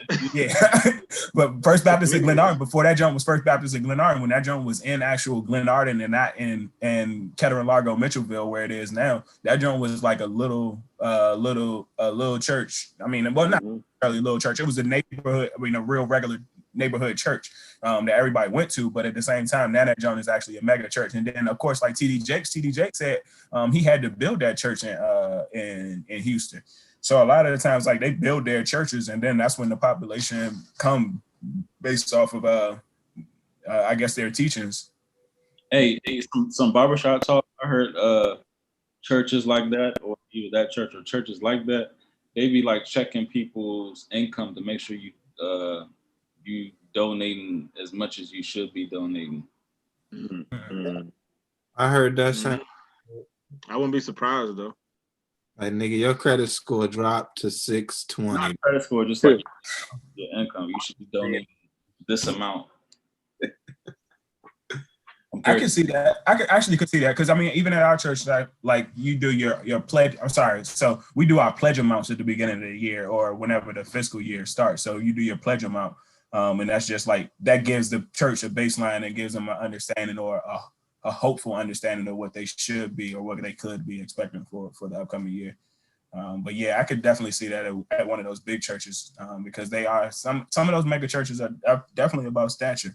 Like it don't even seem like me myself personally, I don't even like the actual like the robotic nature of some of the churches, whereas though like it's 8 o'clock, 10 o'clock, and then 12 o'clock, because like and this just me, my perspective. So if I'm in the word, if I'm preaching, Like, I don't necessarily know how I could be like looking at the time and then be like, oh, it's 9:55. I have to end because I have another service in 5 minutes. You know what I mean? And like do that back to back to back. And like that's I understand that you have to get everybody in and out, but it's just like that John always seemed like a little bit off to me because like literally there's a clock above like the exit doors, whereas though they look and they be like, oh yeah, well I only got like 3 minutes left, and then I gotta go to the next. Yeah, I know what you're saying. That's a tough issue. I don't know if any of y'all seen Dr. Umar on the new canon. He talked a little bit about, you know, leaders of churches like kind of like preying on, you know, the community. Touched on it. If y'all haven't seen that, y'all gotta watch that jump. I mean, it was a recent one. He said in every other interview, but it was just, you know, a shorter, concise version. Dr. Umar, crazy. Right there. Do y'all watch the other canons classes? I haven't watched. I do want to watch. What's the guy that's always in like black affairs, but he's not black. What's the guy? Michael Eric Dyson? Nah, the white. Sean King. Yeah, Sean King. I want to watch. Oh, okay. Just so I can like dissect the shit, but I'll eventually probably watch it. My bad, Michael Eric Dyson. Michael Eric Dyson, he hard to listen to, dog. I ain't gonna lie, cause the nigga just be rapping. Like he literally be rapping. Like I'm like, nigga, just get the message across. Why you gotta go to a Tupac line every time? You gotta go to a Busta Rhymes, bro. Like it just be hard to listen to. It's like get to the point, man. The whole time he a professor, so he be mixing in like it ain't even like he like a TI where he be like trying to mix in like a big word. Like he literally be having like these big words, these eloquent sentences, and then all of a sudden he'll just go into a Jay-Z quote and then be like, yeah, and then hop back into his professor talk. Like, bruh, how are we supposed to follow along with this? I know, man. I don't know. He's a hard follow, young. I don't know, but I will say this: since we on the topic of big money and luxury, talking about pastors and all that. Now, let's say that you had, you know, some luxury in your place, and there's two things that you could have in your house. And you can only choose two from this group. You said what? I said, say you was the head of a mega church. You was the head of a mega church. You can only have two of these items. You only can have two of these items in your house. What would you want if you could choose two? A bar, a gym, indoor jacuzzi, library, movie theater, or a game room. So you can only choose two of these items: a bar, a gym, indoor jacuzzi, library, movie theater, game room. Only two. I think I'm definitely doing movie theater. That's number one, because like I love my movies. I'm definitely doing movie theater, and then number two, is gym like a basketball court? Is that considered a gym? I don't think that was on the list, buddy. It says gym. You balling too hard. I wasn't thinking weights. I'm ahead. I was thinking weights when that's all. All right. Yeah, you balling too hard, buddy. You balling too hard. Then I'm doing movie theater and bar. Yeah, I know why. Trying to go abs. I'm gonna go with bar, and then I'm gonna go with game room. Bar just so I can, you know what I'm saying. I like entertaining. I like hosting things. And what better way to have my niggas come over and we have a place to stay, drink. But you know what I'm saying. But I'm a pastor though, right? You say I'm a pastor? No. Nah, he was fucking with it. Nah. Okay. All right, that was a joke. In the game room. Give me the jacuzzi and give me the movie theater. I mean, I can make the movie theater and I can make the movie theater and say like the game den for all the games, but I feel like the actual relaxation part of like the jacuzzi probably like would top it off. I know everybody wouldn't have access to that, but that'd just be for the family or what have you. But I think the indoor jacuzzi, just to relax after a long day or whatever, like to just chill out, that'll probably be love. Yeah, I just want to clean that. That's a good point. Well, if Only thing I ain't like about I that. have the means to keep it clean. If I did. True. That's a good point, though. I know you ain't trying to scrub that joint. That's a lot of day work. So after a good night, after a Labor Day weekend. Oh man, after a good Sunday. I'll probably go with, for me, I can go with the movie theater just because I like the movie nights, especially with the kids and shit. Like, so movie theater, I definitely would like that. And game room, I would probably go with game room for the same thing Brian said earlier, just room for entertainment, music, fucking whatever the hell you want. You know what I'm saying? Just for entertaining. And also within the game room and movie theater, you know, I mean, I ain't say you gotta have a full bar, but you know, you can have a little setup, you know what I'm saying, for both reasons. And the thing I thought about a library, because I feel like a library would be important, but then I'm thinking about, I mean, if you're gonna have a whole library in your house, you're just doing that shit for show, because you ain't reading all those goddamn books that's in My your leather library. You know what I'm saying? Like, nigga, all you need is a nice little bookshelf, you know what I'm saying, and you probably be straight. Like, you are not reading all those books in the library. So I feel like that'd be kind of. And yeah, you can have books in your office for real. Make that like a library type space. Yeah, or something like that. But a full library in your house, that's kind of excessive. You know what I'm saying? Yeah. So yeah, I'll probably go with movie theater and game room. Gym is important too. That's what I was looking at. But yeah. Yeah, but I need them. Yeah. Definitely that movie theater for me. And I think I said a bar too. Go hand in hand, entertain with that shit. I don't need the jacuzzi. The gym, I can have a setup. You go, Corey? No, I'm gonna have to roll with I'm gonna have to roll with B. I'm gonna have to roll with Keys. What do you say? I feel the bar and the game room. Yeah. Bar in the game room. I'm gonna have to roll with that. I could roll with the movie theater, but I know I'm a movie buff too. I know everybody in here is a movie buff, but we've been dealing with all the movie theater for years. I love fucking laying in the bed watching motherfucking movies at the end of the day. You know what I'm saying? Mm-hmm. And then when it comes to the I was gonna say when it comes to the gym, it's like I need a reason to say I'm not working out. You know what I'm saying? I need a reason to say I'm not working out because I got the gym in this motherfucker, dog. I need a reason. But yeah, the fucking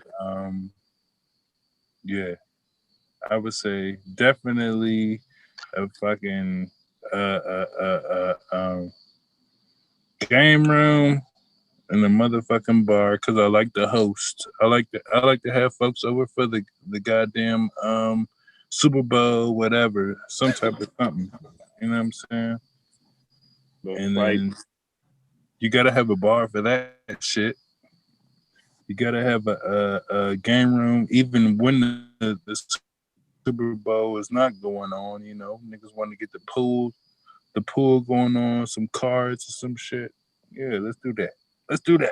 Because niggas want. I know the niggas who I fuck with want to bet. I know all y'all niggas want to bet. They're trying to bet something. So let's go.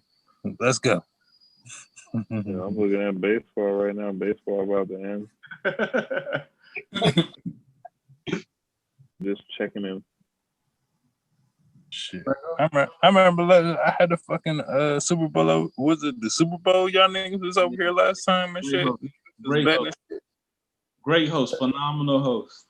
Y'all niggas out here betting like shit. I was like, God, I walked down, niggas was betting on the fucking pool table game and shit. I was like, damn. It always gets like that too. Yep. Gets a little aggressive. So y'all saying Sean King and the other what was the name? Anyway, who are some other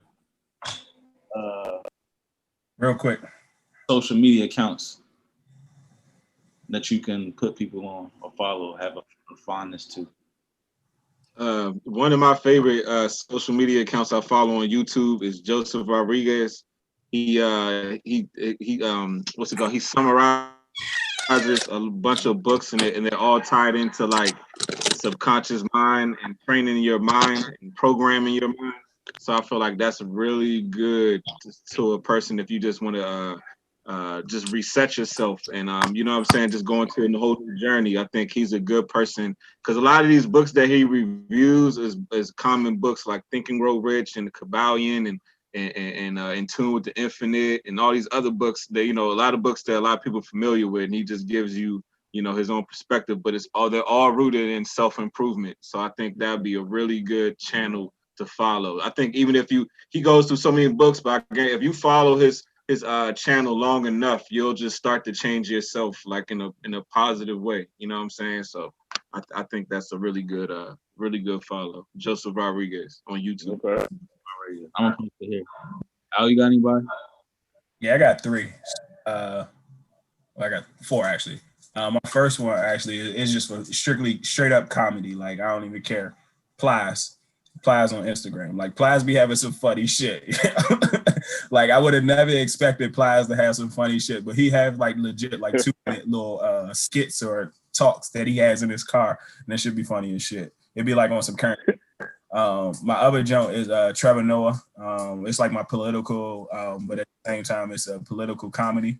But it's also like kind of informing. Sorry, and then Eric Thomas. That's like my little. Yeah, there you go. He got the motivational speeches for you. And then my other ones, the new guys that I just started following is on YouTube. It's actually the Come Up series. They talk about stocks. They talk about stocks and different things. So the Come Up series, and then also this other guy named the Wall Street Trapper. They also talk about stocks as well. So like it legit be like it's intro. I mean, they break it down and talk about stocks and everything. And provides a little concept and a little outlook that I would never even thought about looking at before looking into stocks. So those are my guys. See, yeah. B, you got anybody? I follow this drink called Spirit Science. Yeah, I fuck with Spirit Science. Yeah. Spirit Science. On YouTube, right? You said what? On YouTube, right? Yeah. Yeah. And it the same thing that they have on YouTube is the same thing they put on their Instagram. But yeah, it's a lot of the same thing, just more conscious and yeah, that whole shit. P, you got anybody? Yeah, on the gram, I like Inky Johnson. He's like motivational speaker too. He run with Eric Thomas. I was on Eric Thomas first too, like Eric Thomas back in the day. He's still killing shit. There's this other dude named David Meltzer. He's like this older guy, like investment. He's like kind of motivational speaker, spiritual dude, but be talking about like investments and like planning. His shit is cool. Those pretty like primarily. I just like motivational stuff for real now. I'm on that. Yeah, Inky Johnson, if y'all don't know, Inky Johnson used to play for Tennessee. That nigga was supposed to be like a lottery pick. He was supposed to, I'm sorry, it's not lottery in NFL, but he was supposed to be an NFL top 10 pick. I think he was before Eric Berry, after Eric Berry. Before. He was before Eric Berry, and that's why Eric Berry actually wore number 29 in honor of Inky Johnson. Inky Johnson was supposed to be like a first round pick, but like he got he did something to his arm. He got paralyzed. They had to like do surgery. It was on a hit. They had to do like emergency surgery on him or something. Like so now like arm is limp. Like his whole left side. But he was like motivational speaking, man. It should be hidden too. Yeah, dude. Yeah. Shit. Speaking of motive on Instagram, Wallow. Yeah. I fuck with Wallow on Instagram. I think his should be inspirational and shit. Yeah, I'm with that. Who you got, Randall? Yeah, Corey don't look ready, so I'm gonna go.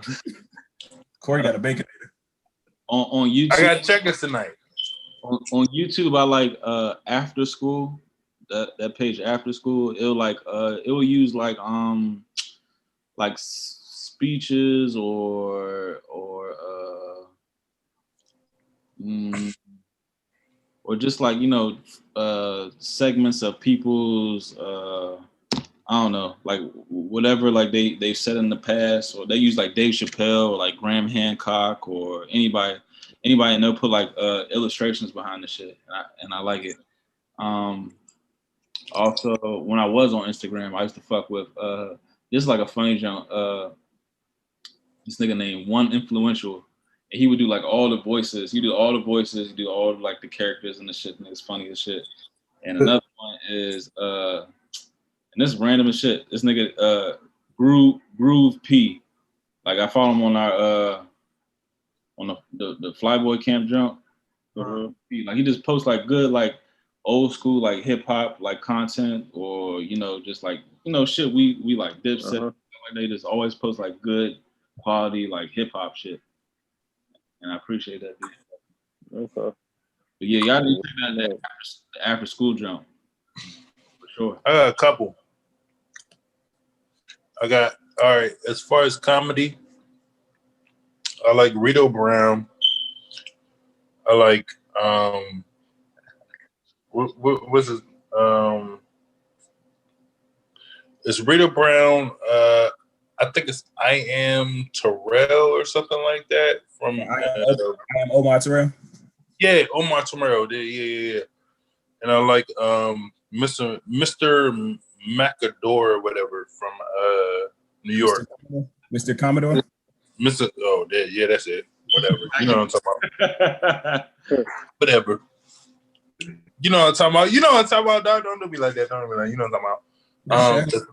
As far as comedy anyway, and then like serious shit anyway. I've always followed Tariq Elite. I don't know if y'all probably still ain't seen them the Hidden Colors videos. Everybody ain't seen them anyway. I know everybody ain't seen them all. Seen all of them. I seen all. Okay. Respect. Big respect. Okay. Tariq Elite and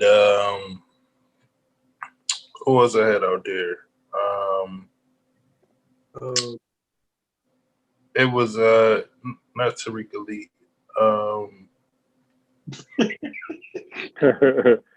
My bad. I had somebody else. Done with Tariq Elite. Damn. Fuck. Got you, man. I'm sorry. I'm sorry. But definitely Tariq Elite is out that joint.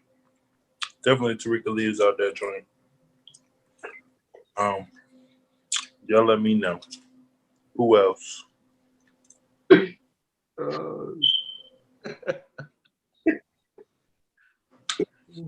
I say another good follow is on YouTube is All Deaf Digital. It's like a bunch of comedians. They have like a bunch of different shows, different formats. Is comedy. They roast each other. I just like it. They got a lot of different variety, different personalities. I think it's a good follow. It's like My hand up. I just want to get one person in there. My hand up. Just one person. Go ahead. With Tariq Elite, Dr. Umar Johnson. Yeah, Dr. Umar Johnson, that's my dog. And I'll be listening to I'll be fucking with Polite too. Brother Polite. Yeah, go ahead. Y'all know what I'm talking about. Y'all be watching too. Y'all know. Hey, so Dr. Umar is against this topic. Oh yeah, he don't have no time for this shit. I know what you talking about. No time. Do you think it's quote unquote easier to be with a black or white female romantically?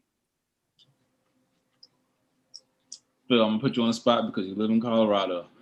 Nah, Matt, what I was gonna say to that was, I feel like it's easier to be with a black woman because, and like what I mean by this, whatever your preference is, but I'm saying because they have a more of an understanding of like me and my culture.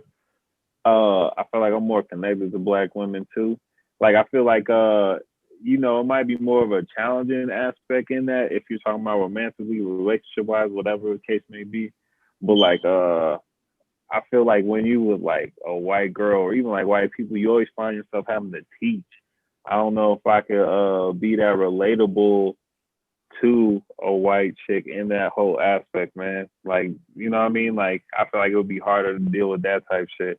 And it's weird. Like, even when I like read that question, you know, like you ever be seeing like black and white couples or something like that? You walk past them, you ever feel like they be thinking about like, damn, I wonder what they think about me. You ever think about that shit? Like if they're being judged or something? Yeah. Yeah. So nah. And plus, like, I'm all about my queens, man. No disrespect, whatever your preference, but like, and you gonna love who you love. But I don't know. I feel like it might be harder to deal with like a white chick. I don't know. I mean, Because I ain't never been with a white chick either. You know what I'm saying? So, okay. Ain't no white on the surface is like, I mean, yeah, but like, you know, mentally and like if you want some substance and I don't know, you gotta utilize your time properly, man. It ain't always about the bullshit. That's why I asked this nigga first. yeah, yeah. I'm glad you went first. Have any of y'all ever? That's what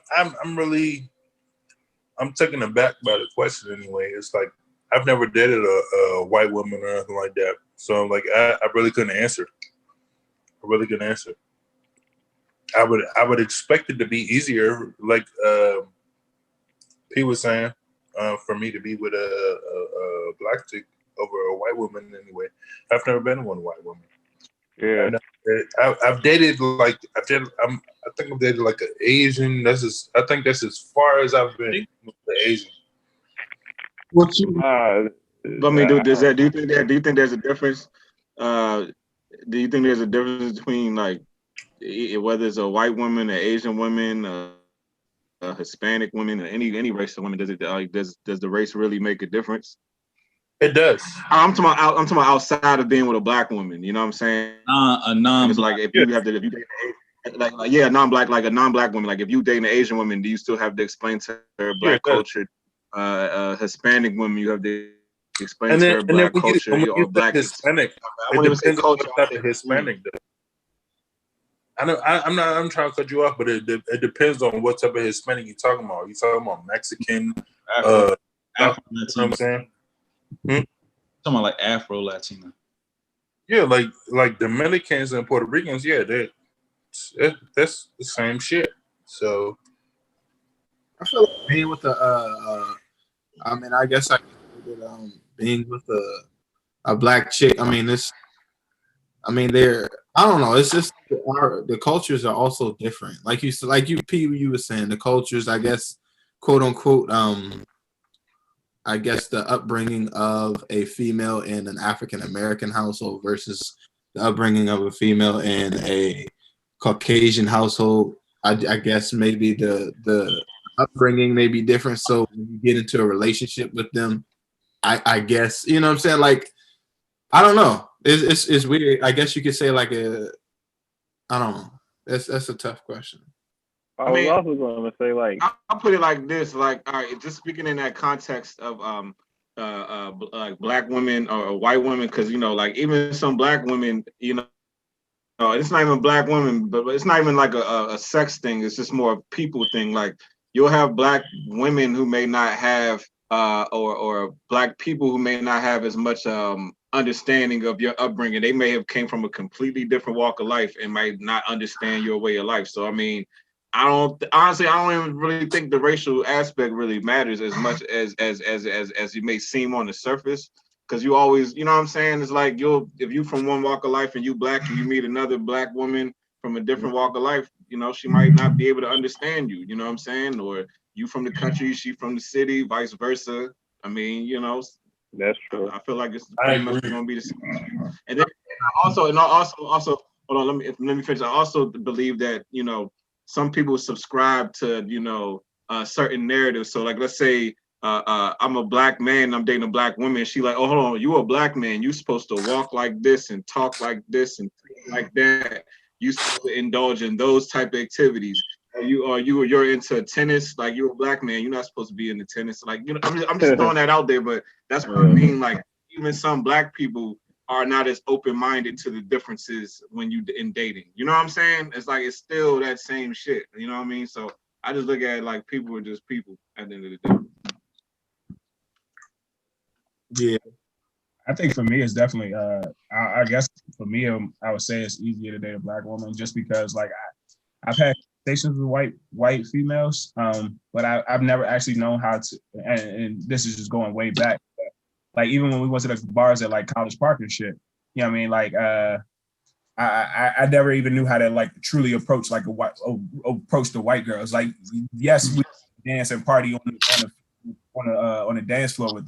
Or at least I did, but I never knew how to like actually interact and like actually have full blown conversations with the white girls. You know what I'm saying? Like, because it wasn't necessarily something like it wasn't a true. It always seemed like either I was like I had to hinder myself a little bit, or I had to hold back some, or I couldn't truly be myself around like a white girl because they might not have necessarily understood that the dynamic of me. And even if it was like a true white girl, you don't want necessarily a white girl that was like a white girl that was acting black or what have you, because that kind of defeated the purpose, you know what I mean, of like actually being with a white girl. But that makes sense. I mean, but even that point of view, that's from like an outside perspective. That's not like experience of actually being with a white girl. You know what I'm saying? You basically explain your perspective, like just thinking of how the approach would be like from your black experience. You know what I'm saying? Compared to a white person. So, you know what I'm saying?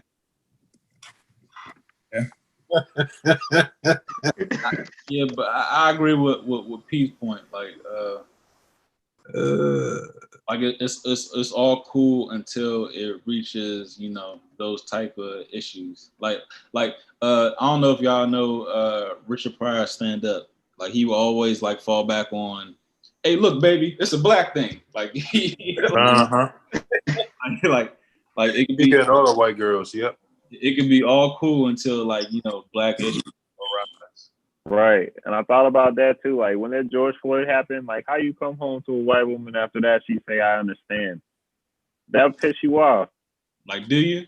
Do you? Yeah, that's what I mean. Like that. That's what I mean. Like stuff like that. It's like how I wonder how they would deal with that shit. Like on the surface, I know like maybe youngins be like, oh, white chick, da da da. I don't be like too hype about that. And that's another thing I love about my black women. That's flavor right there. That's flavors. Man, you don't get that with white chicks. I'm gonna be real. Yeah. You just don't. Yeah. Another. Did y'all ever see the what's his name? Emmanuel Acho. He been doing like the uncomfortable conversations with a black man. Basically, oh yeah. I think it started after the George Floyd jump, but like so he different white people. He dates that the chick from Insecure. Not no more. He used to. Oh, okay. Yvonne Orgy. But yeah.